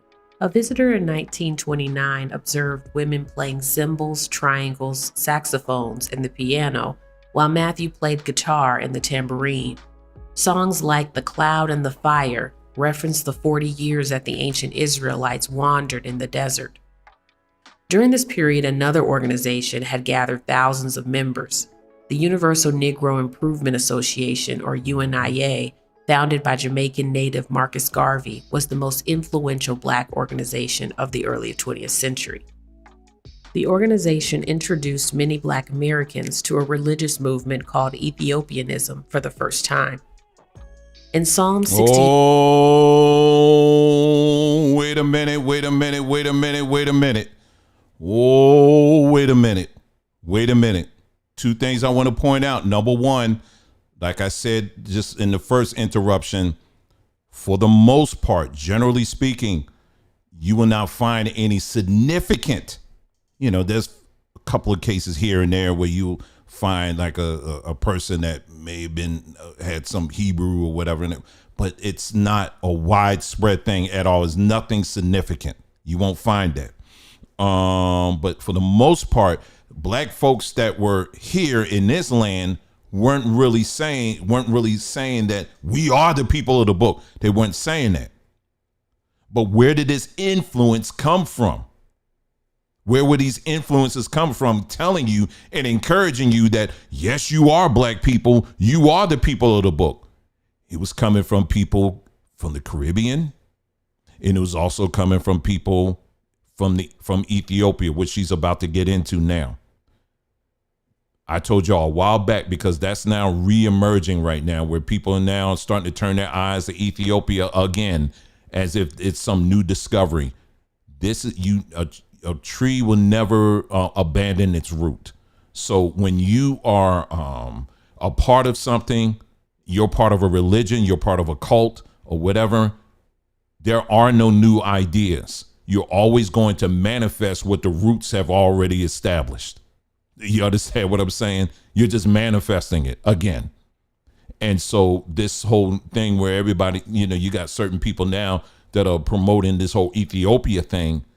This is where it came from. Okay. So I just wanted to mention that as well. 31, it says, "Princes shall come out of Egypt." Ethiopia shall soon stretch out her hands unto God. 19th century African Christians saw this verse as proof that Ethiopia had a privileged place in God's divine plan. Additionally, these believers were frustrated at the discrimination they experienced in majority white churches. They decided to create their own religious institutions. Churches like Timbu Tribal Church, the Church of Africa, and the Ethiopian Church were meant to not only allow for worship in a non-racially discriminatory environment, but also to advance theologies which were more Afrocentric. In 1896, when Ethiopia defeated Italy in the Battle of Adwa, the country's reputation among the African diaspora increased. Ethiopia's Christian heritage and its ability to resist colonization became a symbol for African descendants worldwide. It served as proof that they had a history before European contact and were capable of ruling their own nations. Ethiopianism spread to Nigeria, Cameroon, and also to the United States, where the African Methodist Episcopal, or AME Church, incorporated some of its ideas. In the New York chapter of the UNIA, musical director Arnold Josiah Ford co-wrote a song called Ethiopia that would later become the organization's anthem. At UNIA conventions, he advocated for the use of the term Ethiopian instead of Negro, and making Judaism the official religion of Black people. When Marcus Garvey was charged with mail fraud in 1922, the UNIA lost much of its momentum. Ford broke away with some followers and formed several Jewish religious organizations. Wentworth Matthew networked amongst Harlem's intelligentsia, many of whom were active UNIA members. He eventually met Arnold Ford, who became Matthew's mentor. In fact, Ford helped several Black people learn Hebrew and adopt Jewish customs as a part of his mission to spread Black Judaism. Hold on, wait a minute.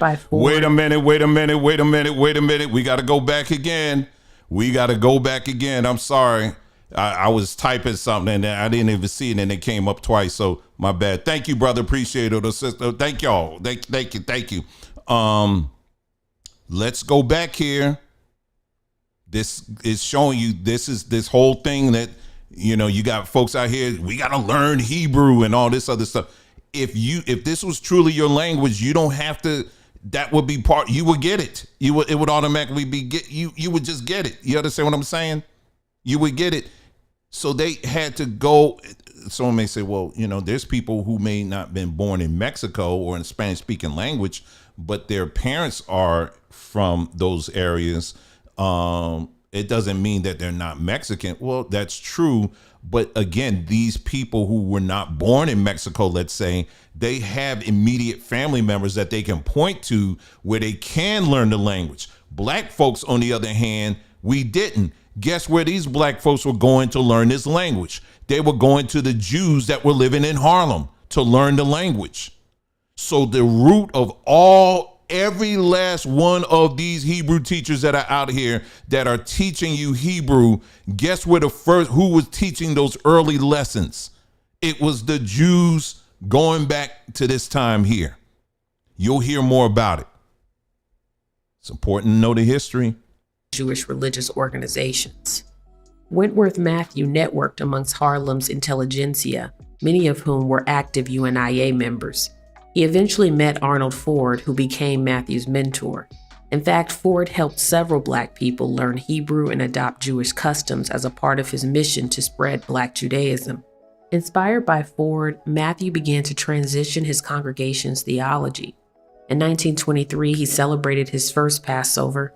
The number of instruments used during the services were dropped, leaving only the piano. The commandment keepers were changing, but so was American society. In 1899, only 411 Afro-Caribbeans immigrated to the United States. By 1924, the number had risen to 12,000. That same year, Congress passed an immigration bill called the Johnson-Reed Act, which restricted the number of visas based on national origin of immigrants in the 1890 census. In 1890, the majority of immigrants came from Northern and Western Europe and largely practiced Protestant Christianity. By the time of the 1910 census, the majority of immigrants were coming from Southern and Eastern Europe. These newer arrivals were far more likely to be Catholic and Jewish. The result of the Johnson-Reed Act was that far fewer immigrants from Italy, Poland, the Balkans, and Russia were allowed entry. The halt on immigration allowed the country to survey the various immigrant groups who were already in the United States. Fueled by eugenics and white nationalism, society asked two questions about these groups. First, were these groups white? Second, could these groups become white? Italians, the Irish, and the Polish would eventually be fully assimilated into the white racial category. This led to more opportunities, less discrimination, and a higher quality of life for them. However, this simultaneously deepened the white-black color line, and the exclusion of Black people became more acute. More discriminatory laws excluding Black people from public facilities and interracial interactions were passed throughout the South. Informal and covert discrimination against Blacks occurred elsewhere. Jewish people were caught in the middle. The majority of them were from Eurasia, where they had experienced discrimination and violence. This led them to sympathize and identify with Black Americans. In fact, some Jewish commentators referred to Black people as America's Jews.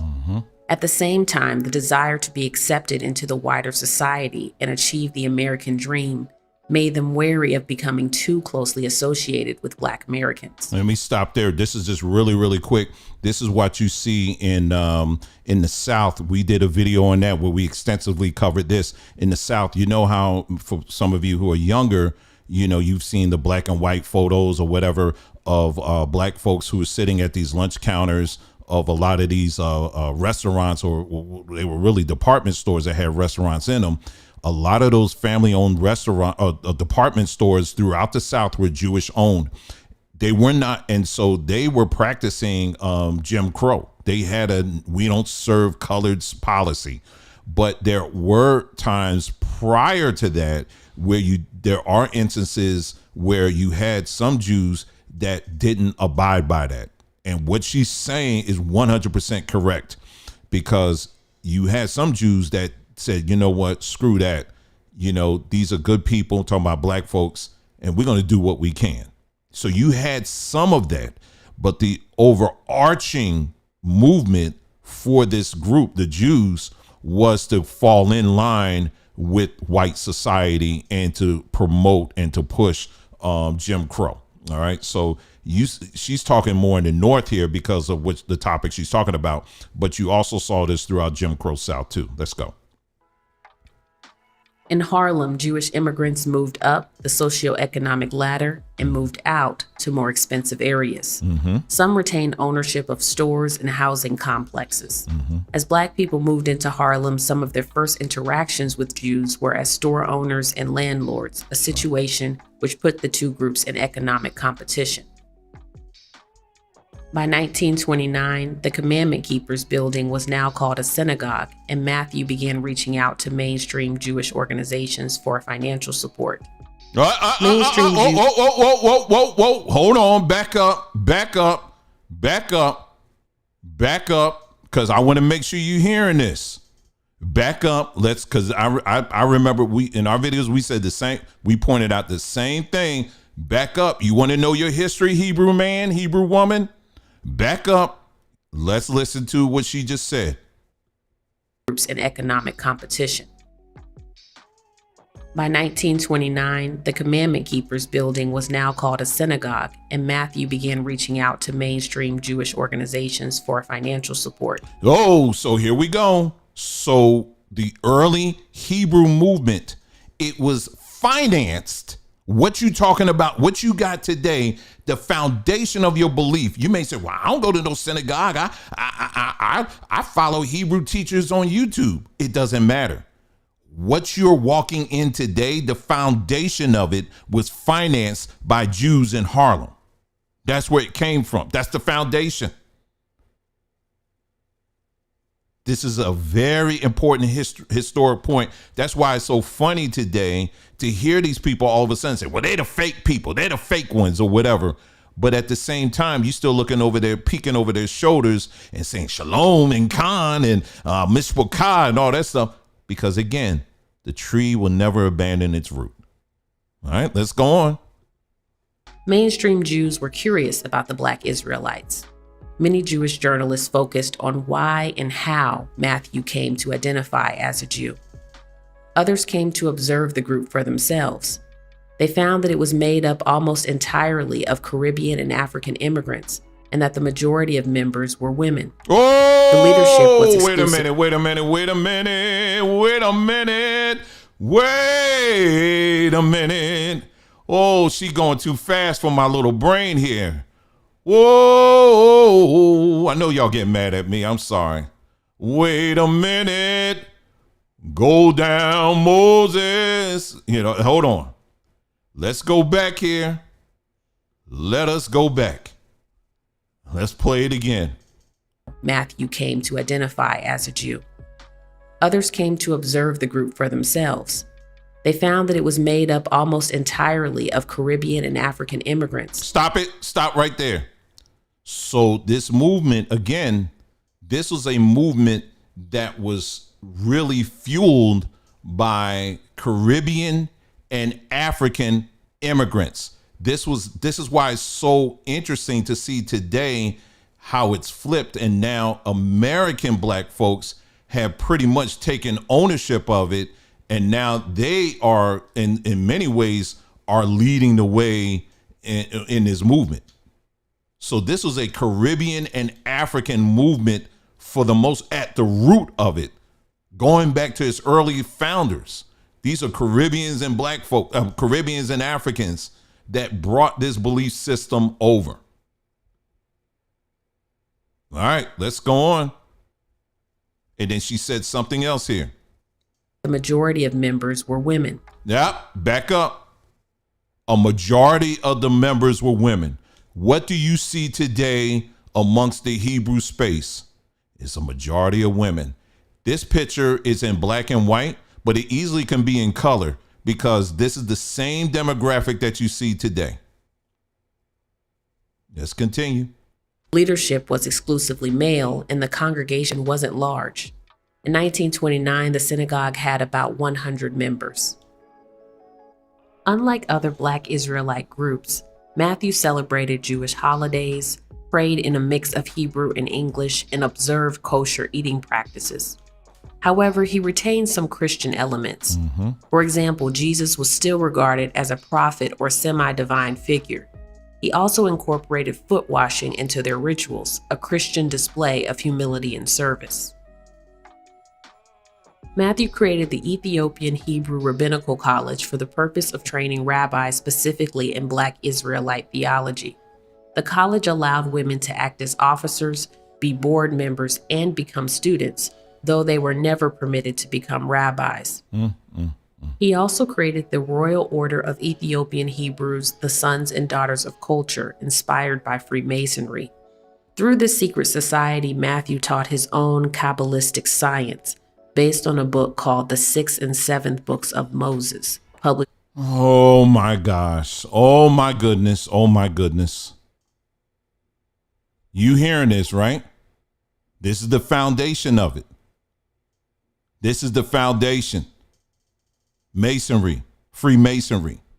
And he incorporated some other things in there too that we pointed out as well in the series that we did. Yeah, so let her talk. 1900 by William Laurent de Lawrence. The book claims to be a manual of magic containing sacred texts, diagrams, incantations, and prayers written by Moses and other biblical patriarchs. That's right. The book capitalized on the suspicion within Black communities that white people had hidden the most powerful portions of the Bible for their own use. This book was banned by many colonial and post-colonial governments, which further increased its appeal. I'm sorry, y'all. Get mad at me. I'm sorry. Get mad at me. She's saying way too much. She's saying way too much. I got to go back because you can't.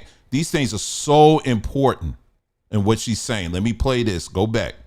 In the most powerful portions of the Bible. All right, back up. Hold on. Let's go back. Okay, here we go. Manual of magic containing sacred texts. Okay, sorry. So what she's talking about, she's mentioning this guy. He's a Frenchman, and we talked about that. And basically, but he was in mysticism, And Wentworth and some of these other earlier founders, they were actually working with this guy. He was a Frenchman that had this book of magic. It had like all kinds of like Kabbalah. It was a hodgepodge of different mysticisms that was all contained in these sacred books, right? That they were pulling from. This is the early stage of the Hebrew Israelite movement in this country. Let's continue. 1900 by William Laurent de Lawrence. The book claims to be a manual of magic containing sacred texts, diagrams, incantations, and prayers written by Moses and other biblical patriarchs. The book capitalized on the suspicion within Black communities that white people had hidden the most powerful portions of the Bible for their own use. Whoa, we're going to have to stop on that one again. How many times you've heard people say, oh, see, they've been hiding stuff, from us. They've been hiding stuff from us. That's what it is. These white people, they've been hiding stuff from us in this book. And thank God Almighty that we're able to discover it now. See, this is the time that we're in right now. It's being revealed, because they thought they can hide it from us, but now it's being revealed. Well, guess where that came from? That came from this Frenchman who was a mystic. And he saw what the Negroes wanted and said, I'm going to tell them that white people were hiding stuff in the Bible. That's where it came from. You think you thought this stuff up on your own? No, you didn't. They told you this stuff. They saw what you wanted to hear and said, okay, we're going to tell them that white people were actually hiding things from you in this book. Let me introduce you to the Apocrypha. And all of a sudden, oh my God, the Apocrypha, it tells us everything. And the Apocrypha's been a part of the Bible. It's been there. Anyway, go. This book was banned by many colonial and post-colonial governments, which further increased its appeal. Financial uplift and cooperative economics was seen as an indispensable part of Jewish culture. Members opened stores and restaurants which catered to the interests of other Jews. They tried to hire Jews as employees whenever possible and only patronized Jewish establishments. They explained that the exclusivity was due to their requirement to follow Jewish cleanliness and kosher standards. The belief that Black people were direct descendants of King Solomon and the Queen of Sheba was foundational to the Commandment Keepers' teachings. They claimed that the original Jews were Black. Therefore, mainstream Jews were the product of intermarriage with Europeans or the descendants of Esau, the red-haired biblical figure whose birthright was stolen by his brother Jacob. Black people's suffering, they alleged, came from their violation of God's commandments. When Black people returned to their true religion, Judaism, Matthew claimed that God's blessings upon Black people would return. Many commandment keepers sincerely believed this theology, while others admitted they were searching for a unique religious identity. The Great Depression was a turning point for the commandment keepers.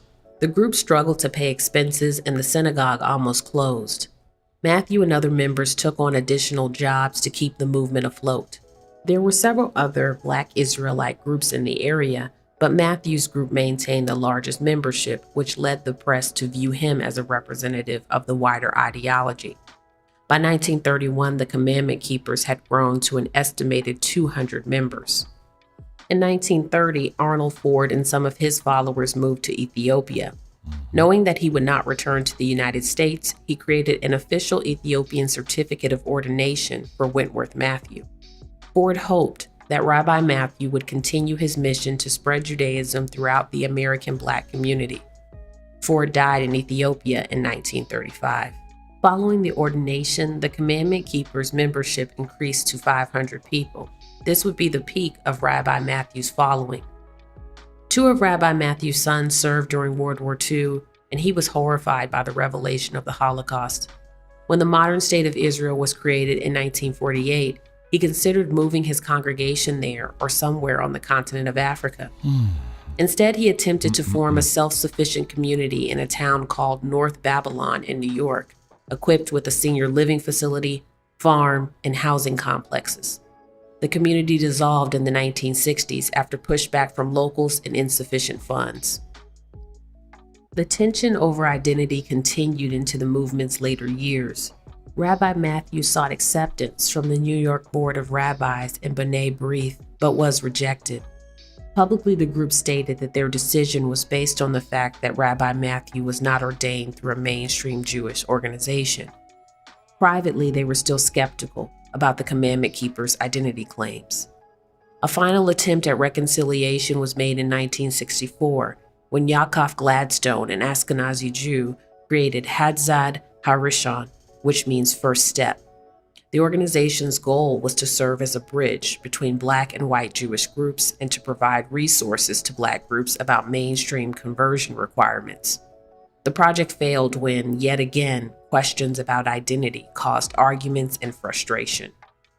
Some would claim that the disagreements are not purely racial. Mainstream rabbinical councils have similarly rejected the rabbinical qualifications of Ashkenazi Jews who act as rabbis within Reform Judaism and other non-mainstream Jewish movements. In either case, Rabbi Matthew had no intention of conforming completely to mainstream Judaism. Mainstream Judaism had no intention of accepting the heterodox sect. The two perspectives on Jewish identity have still not been fully reconciled. In 1973, Rabbi Wentworth Arthur Matthew passed away. One of his students, Rabbi Levi ben Levi, assumed leadership of the Commandment Keepers.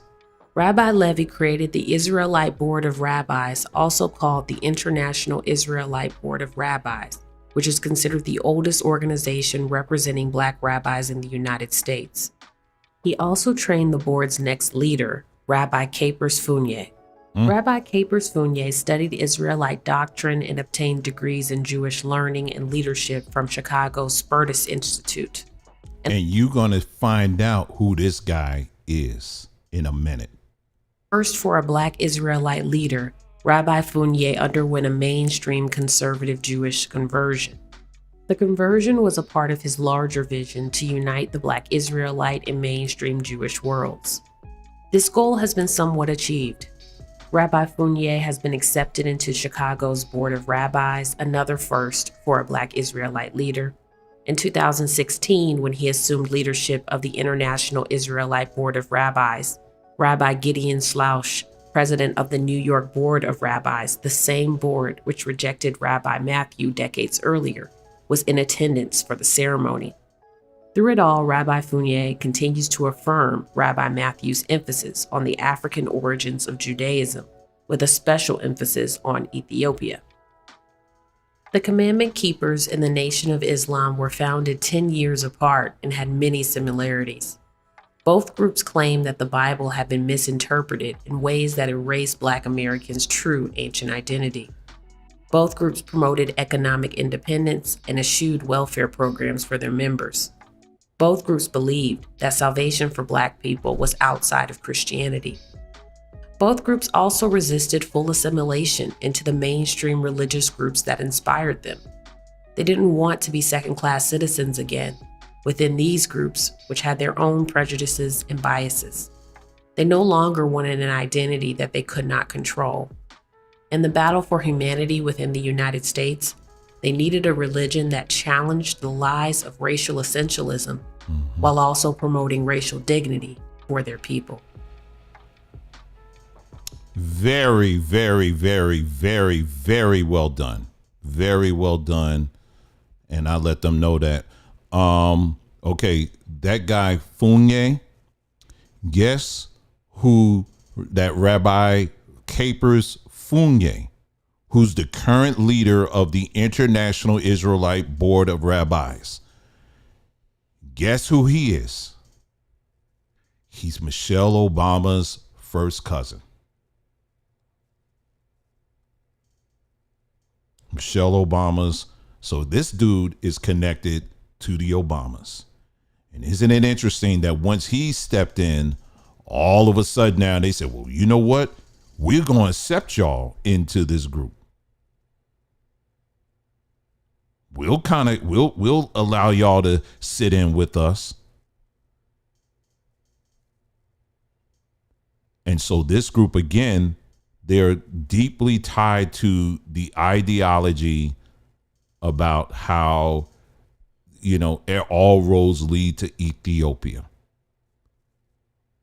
So anybody out here that's teaching that, this is what you're connected to. This is what you're connected to. Ultimately, they hold all the cards and they're controlling the entire narrative. So you see, even from a political perspective, what these people are ultimately tied to.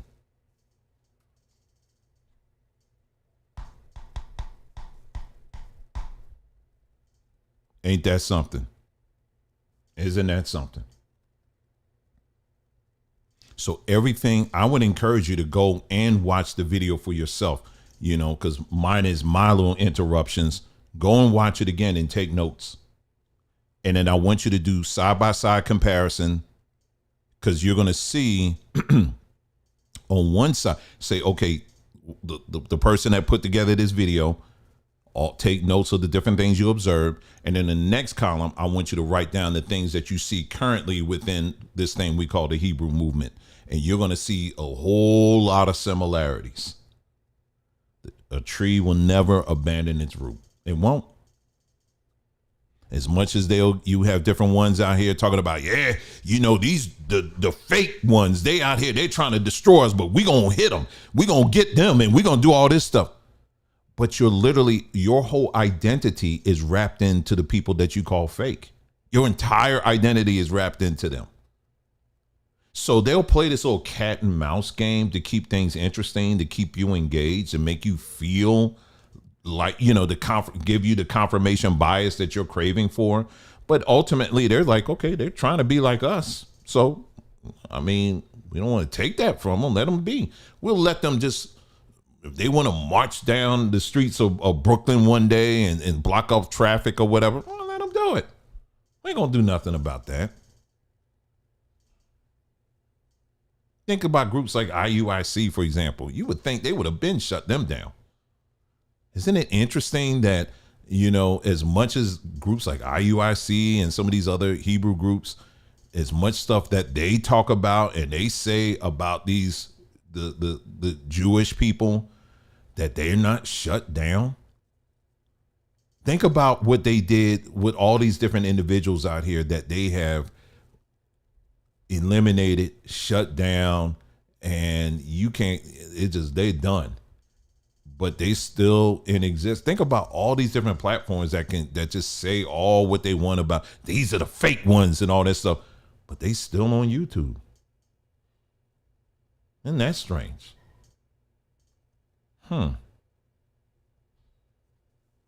That's interesting. There might be a reason for that. Well, if you look at the history, you see it's all connected. It's all one big family. Isn't that something?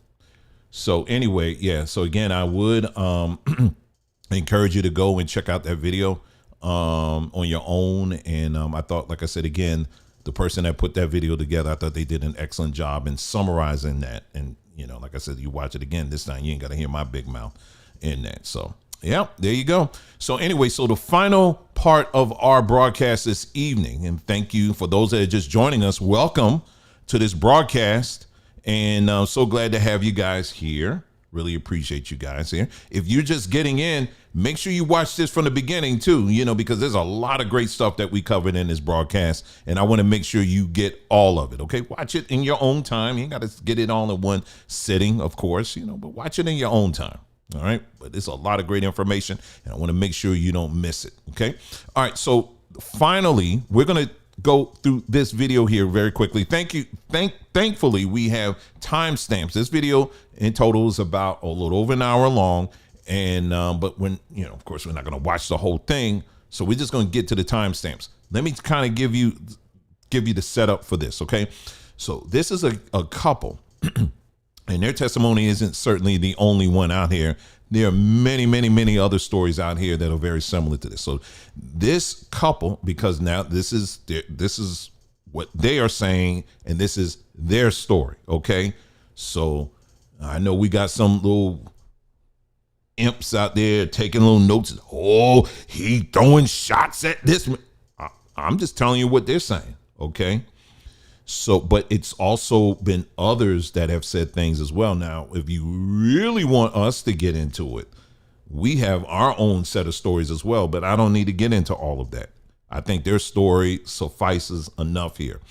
So anyway, this couple was part of this ministry, the Rebirth Ministries at, Rebirth Hebrew Nation Building. Many of you have heard that.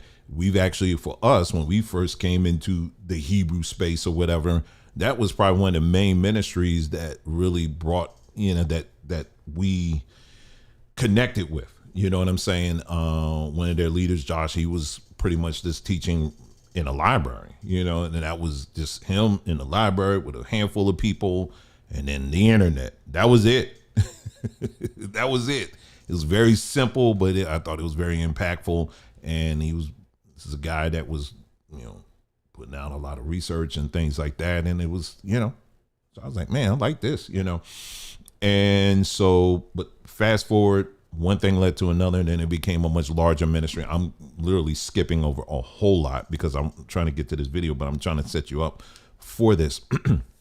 And so anyway, now they're a much larger ministry. They have, I think they have like several branches all over, whatever. But I began to notice changes. I would say that I began to notice started way before, which most of y'all started noticing, like during their praise and worship. There were things we noticed even before that, but during their praise and worship, we started noticing they were bringing like spears and knives and all kind of weaponry and all that. They call it worship, not worship, but worship, WARSHIP. And, they're slinging these things around and doing all this stuff. And I was like, okay, this is, I understand what you're saying you're doing, but this ain't looking right. You know what I mean? Especially that was happening during the time when you actually had a couple of people that made the news who were basically caught claiming, they were Hebrew Israelites, or at least they claimed to be Hebrew Israelites, but they were committing crimes with machetes. But here on YouTube, you got this whole congregation dancing with machetes. So I was like, okay, I see where this is going. And I remember I did a video. I said, listen, really indirectly talking to this ministry saying, hey, listen, we may not see things eye to eye at all, but I'm telling you, this is a setup. And, you better watch yourself basically, because this thing is all looking like something about to go down. So anyway, but that was the tip of the iceberg, apparently, because there were a lot more things that started happening and going on and all that other stuff. And then there was different stories that we were getting and hearing and all that other stuff, right? So anyway, so this couple is going to share their story about what their experience was. Again, this is their story on this matter here, and any questions that you may have, I would strongly suggest you forward that to them on that. Okay, we ain't going to be no middle passage here. If we are being a middle passage, we're just simply sharing their video and what they're saying, and we may comment on it here and there, but I think the video is quite impactful on its own. So if you allow me, let me get to the first timestamp here. We're going to go to let's see, we're going to go to 23-minute marker. All right, so let me start there.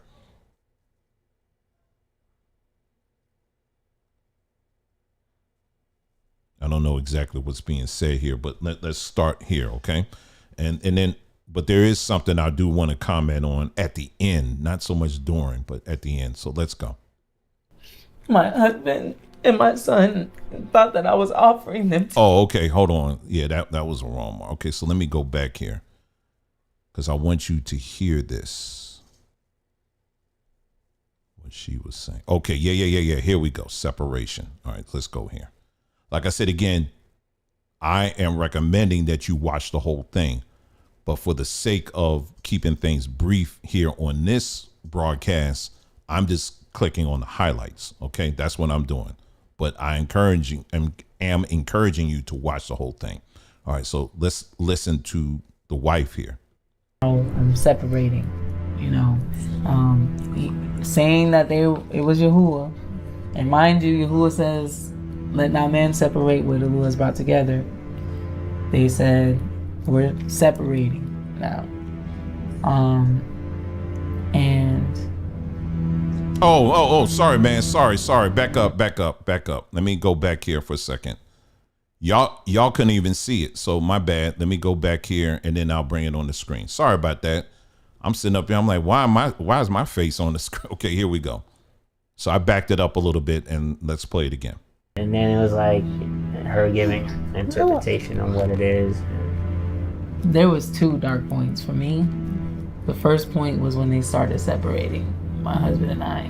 Like, we went up to a prophecy one time as a family, and then they were saying, okay, now I'm separating, saying that it was Yahuwah. And mind you, Yahuwah says, let not man separate what Yahuwah has brought together. They said, we're separating now. And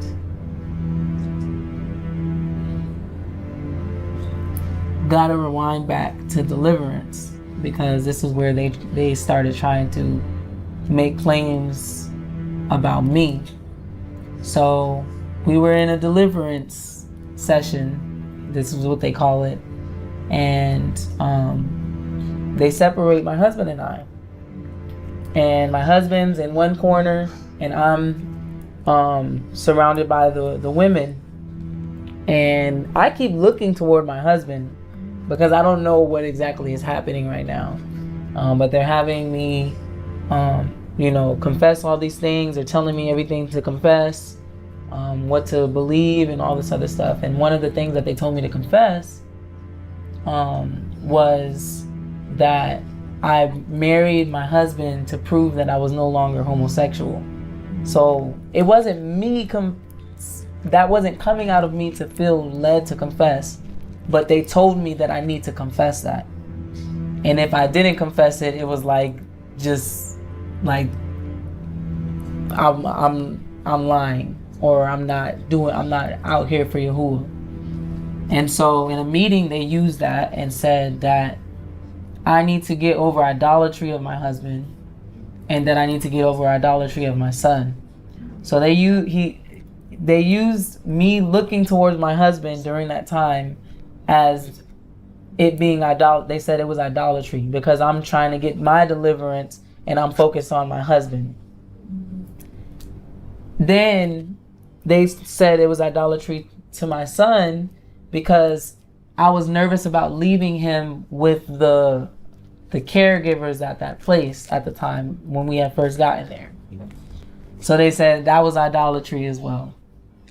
And so I'm thinking that this is Yahuwah talking to me.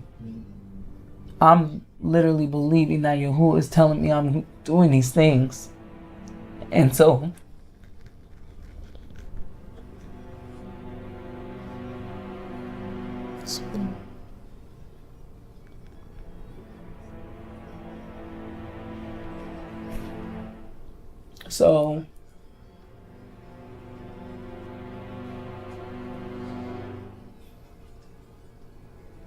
I have this time in my prayer closet with you, and excuse me.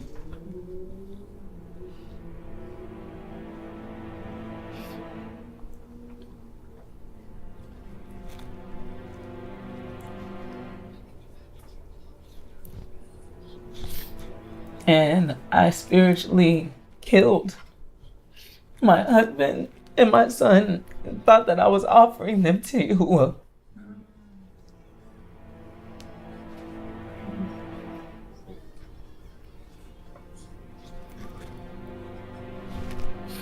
And after that happened, it was like Yonah was resurrected in this, what I'm seeing in the spirit realm. And then I hear Yahuwah say that Stefan was his. And from there, I had this separation in my spirit from my husband and from my son, because I thought that I was committing idolatry against Yahuwah. And I love Yahuwah so much that I was willing to give up whatever I needed to give up, thinking that I was doing it for him. And that caused a separation spiritually, mentally, physically with my husband and with my son.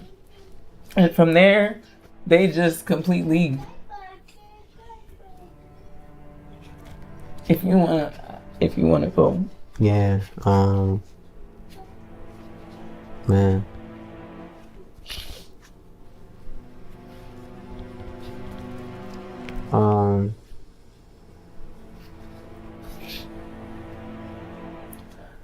Yeah. So like, we sat through like several council meetings.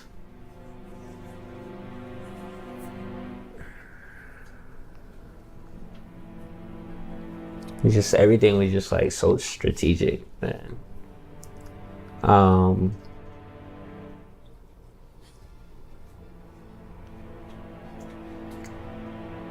So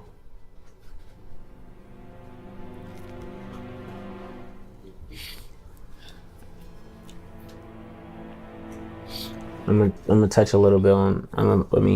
So basically, like each council meeting or most council meetings, when anything that pertained to me and my wife, like this woman Shah, she would always be in the background, like saying, I need you to pay attention to this or really hear this, for when the time comes for you to make a decision that you can, you know what to do, or you can make it. She would always be saying that to my wife.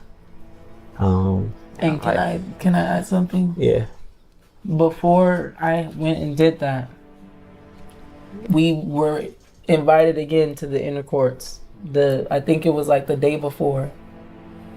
And I went in there and it was like, I can't even explain what we seen when we went in there. Oh, okay. But let me stop here for a second, because what they're describing here, apparently they have constructed an outer court and an inner court and a holy of holies. Like they literally have built something like that in this, where this ministry meets. So they actually have reconstructed that. All right. And so that's what she's describing now. But it was like this very, very intense atmosphere. Like the drums were like just at a different level. Everybody was standing in like a formation. The leaders were standing in a formation. And she was the one that was in the front prophesying. And she's the one that I went in there and she said, choose me or go back to your field. So I'm thinking this is from Yahuwah. I'm in a delusion. I'm thinking it's from Yahuwah.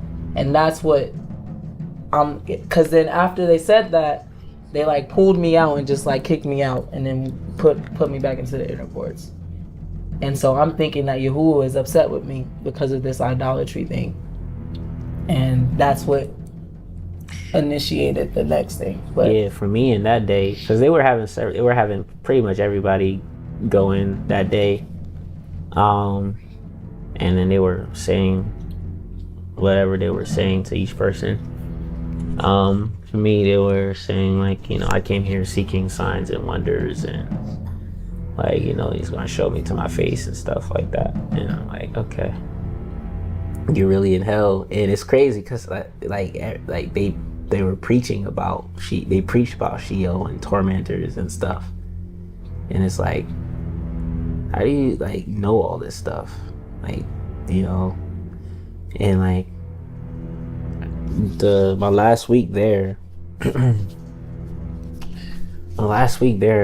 I like had this like delusion. I came under this delusion I believe it. I believe it was like a Thursday. Yeah, I think it was a Thursday, and like we lived next to this train track. And at the time we lived next to this train track, and this train. It was morning time, and I was with my son, and the train was going by. And like every time the train goes by, my son always want to go like look out the window and watch it. I'm sitting in my room like just in the Word and stuff, and like I'm like, man, you keep wanting to go watch this train, and I'm like, all right, fine, let's go watch it. So I go to the window with him, and then like on the train is painted Sheol. I'm like, whoa. I'm like, oh no. I started losing it, man, because I was under a delusion already, like under duress the night before, like something happened. And like just seeing that, it was like no. I just started panicking and stuff. And then that night, like we went to a meeting, like a family meeting. You know, they have these family meetings for the houses. Cell houses. You ever heard of a cell house?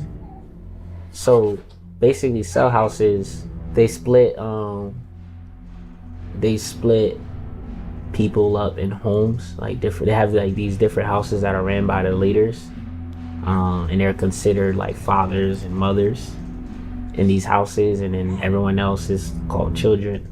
So you heard that. So the leaders in these cell houses are referred to as fathers and I guess mothers, and then the people who come to stay there are referred to as children. Okay, so I want to make sure you heard that. So that's what my wife was referencing earlier. So in the house that we were a part of, we was a part of Joshua and Jermaine Cullen's house, and so we had a family meeting that night. Man, I have to actually go back. I'm gonna go back to that story because I need to like backtrack on what happened. So the deliverance was I'm a skip here, you know, because like there is a whole lot in here, but let me skip to time marker. Let's see, 36-minute mark here. Let's see. Let's start. She put out. Let me see. 36. Okay, 36 even. Okay. So now he's getting into some, you know, I guess it was a time of deliverance or something like that. So let's get to that part. All right. Here we go. All right, let's play. And like they basically say I was stuck in a manifestation. That's why like they couldn't go any further. So they picked me up and they put me against the wall.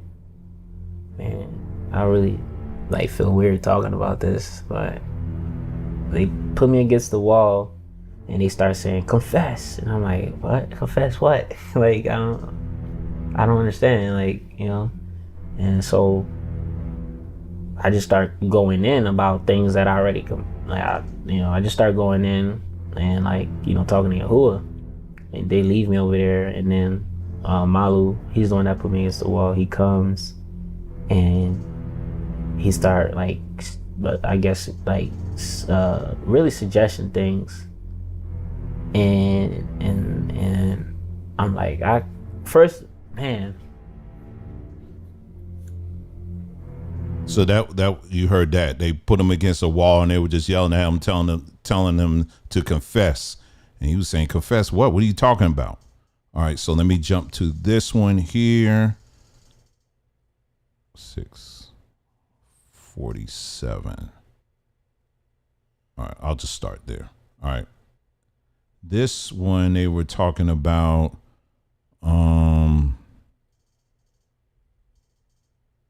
I think the wife is talking on this one here. So we're going to let this run from 47 to a little over 48. Okay, let's let it go. But like a lot led up to that point. Like a whole lot led up to that point. Yeah. Yeah. Like, I had to repent to my husband because it eventually started being me against him too. Like, I started believing that he was lying or that he was doing all these things.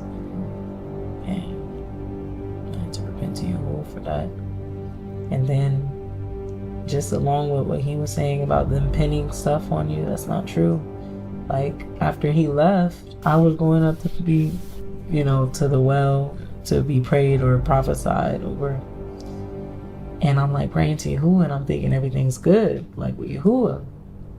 And then this lady, Yedida, she is like, there's a stench in here, and this woman right here. And then she puts her hands on me like a knife stabbing me.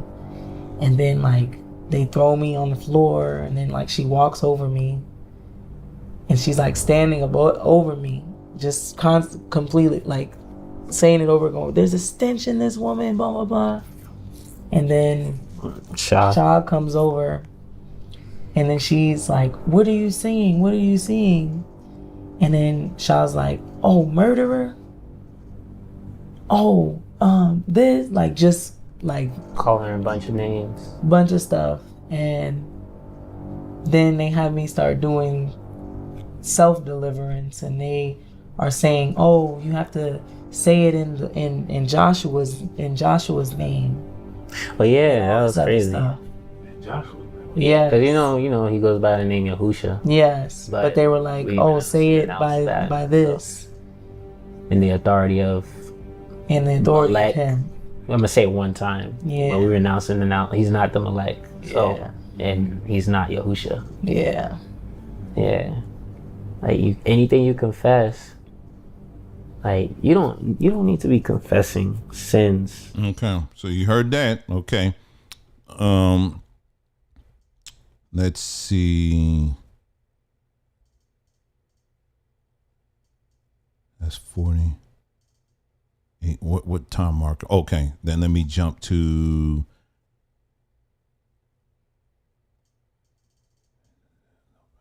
Hold on.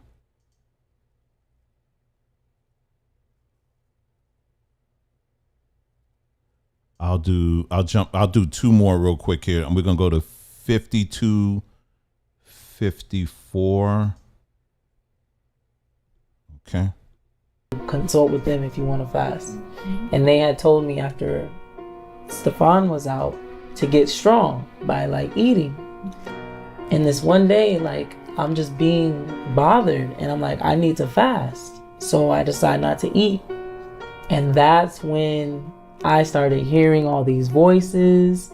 I started seeing vivid images again. Okay, so it happened real quick, but she was saying that you have to consult with them first if you want to fast. All right, so that was that. And then one last one here. This is 58:30. I'm lifeless. You know what I'm saying? But the whole time that night, I was just saying, Yahushua's my righteousness. Yahushua's my righteousness. Yahushua's my righteousness. And I survived. I was still hurt a lot by whatever they were saying. But then the following night is when it was dang, it called me from work. Said come to this meeting. And I would leave work early. Cause it's whatever. So you understand, they're building a kingdom. And they have the kings and the queens, and whatever the king says, you under that subjection, that delusion, that submission, you kind of just whatever goes. People are willing to kill over there. They will kill you, for that order. Legit kill you. But so okay. So there's a lot in there. I didn't realize the music was that loud in there. So yeah. But nonetheless, hats off to the guy that actually put this video together. And most importantly to this couple, for laying this all out and just having this for public discourse and documenting these things is so this is so very important, to document these experiences so that people can learn from them. You know what I mean? And hopefully make right choices and decisions, in the future, so, so this is there's a lot of pauses and things as you're watching this couple talk. And so it can be a little bit lengthy. So it's kind of like it's raw footage or whatever. But I think I was telling my wife, I said, I think it's actually a good thing still, because, you miss certain moments if you just are editing way too much. So, but there's a lot in there. And then in part 3, the wife, she goes in and talks about how there was a time when she was called into a house, and it was a bunch of the elder women or whatever, they told her to lay down, I think on her back. And basically there was some weird kind of low key sexual vibes going on in there. So when I tell you they got a whole lot going on over there, apparently there's a lot more than I thought. Now, the one thing I brought up in the post that I did, just letting people know, hey, listen, go check out this video. I said this in a nutshell. I said, what I find interesting is I see some of y'all mentioning about that. Yeah, I'll mention that briefly. Apparently there's some news about a child that's going missing. And it looks like there was some abuse on this child, young boy. And apparently this isn't any child. He's basically tied into Straightway, which is Pastor Dow. And as you know, they've had their own share of all kind of weirdness and stuff going on over there. And so here you have, Pastor Dow, you have even IUIC, who's had their own share of different of stuff that's come up. And then there's other camps as well where you've had these things that are happening, and see, people will say, and then of course you have this story here that we're talking about now, and you have people that will say, well, Dwayne, listen, you can't take one experience and say the whole thing is messed up. I'm not doing that. When you have, what's the common thread with all of these different stories that are floating around out here? They all stand on the Hebrew ideology. They do. And I would say no less than Christians.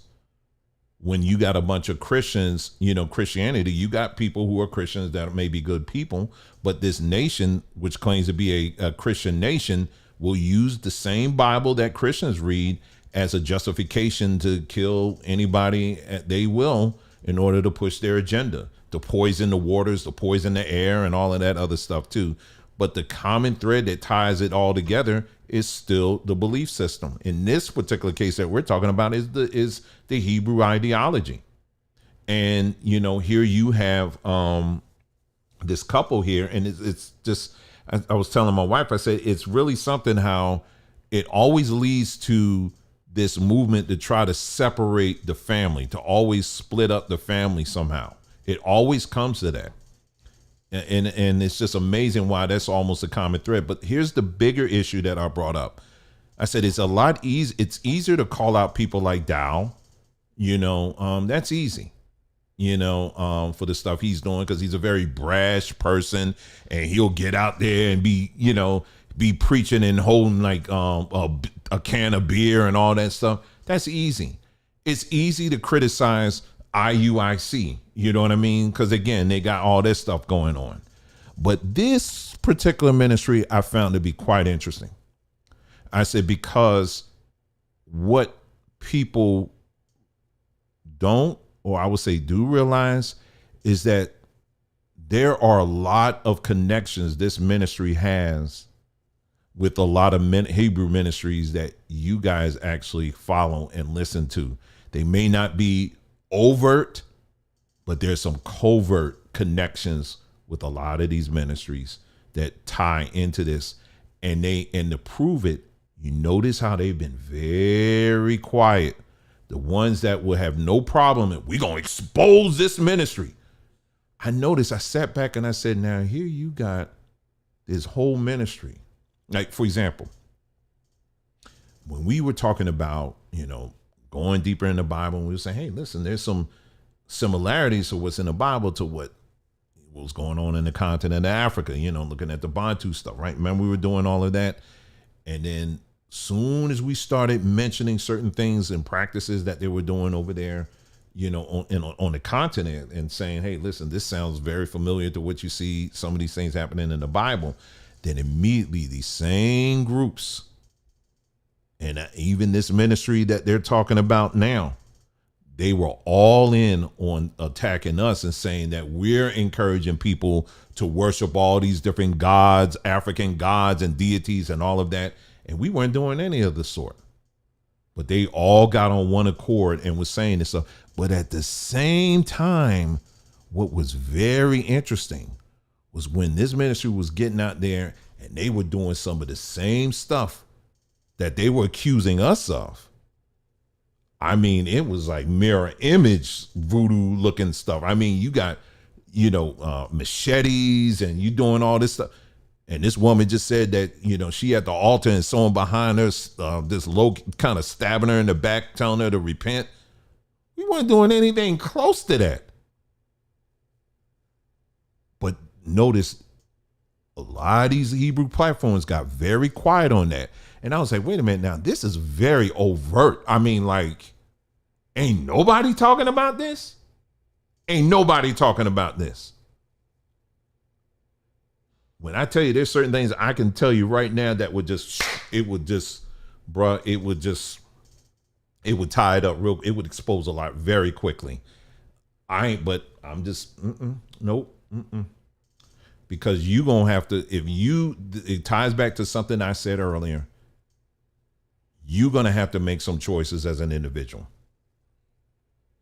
when it comes to this ideology, because there are a lot of people that tolerate this kind of madness that this couple was talking about. You tolerate that. And that's why many of you, when I posted that, you went real quiet. It got real quiet when I posted that. It got real quiet. Because I noticed that. Because again, it's like, wait a minute now, hold on. Wait a minute now. It's getting a little too close here. So you tolerate that.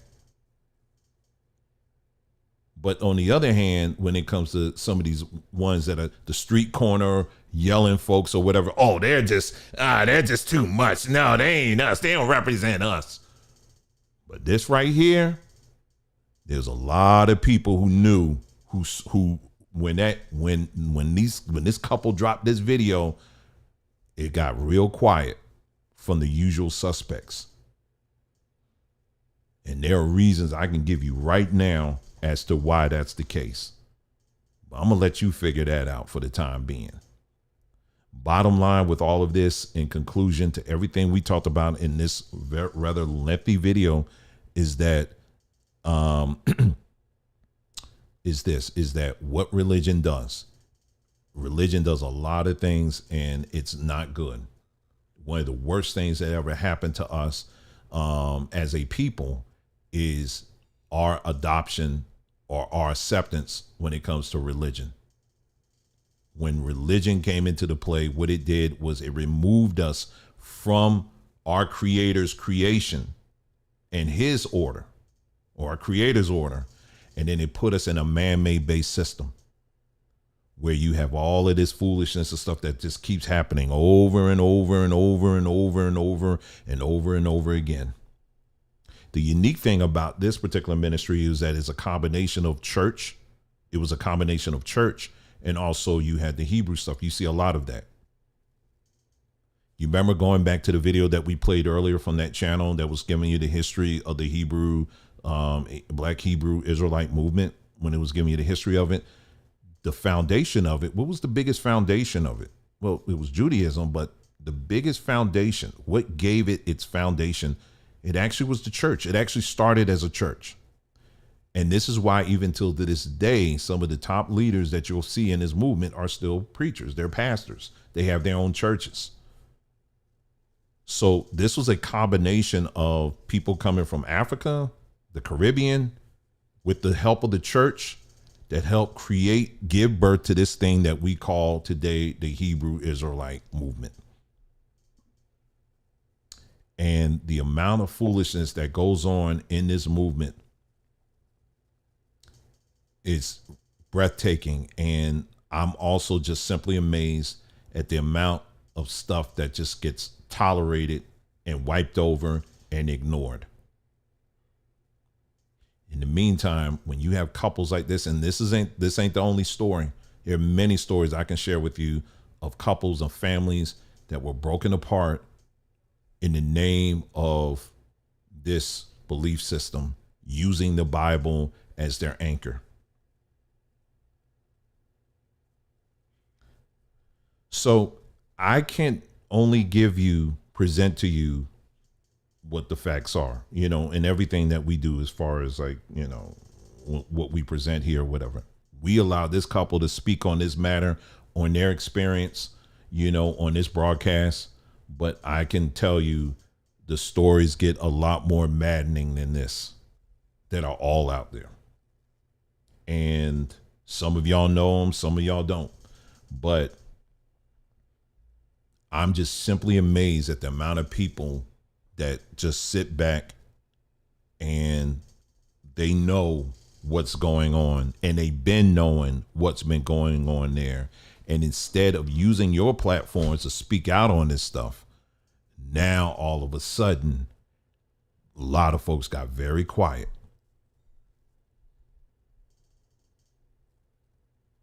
And, if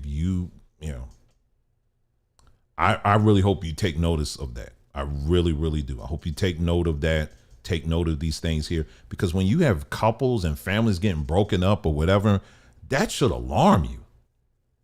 I mean, where this woman is actually being pushed to envision sacrificing her son, her child, and her husband for Yahuwah.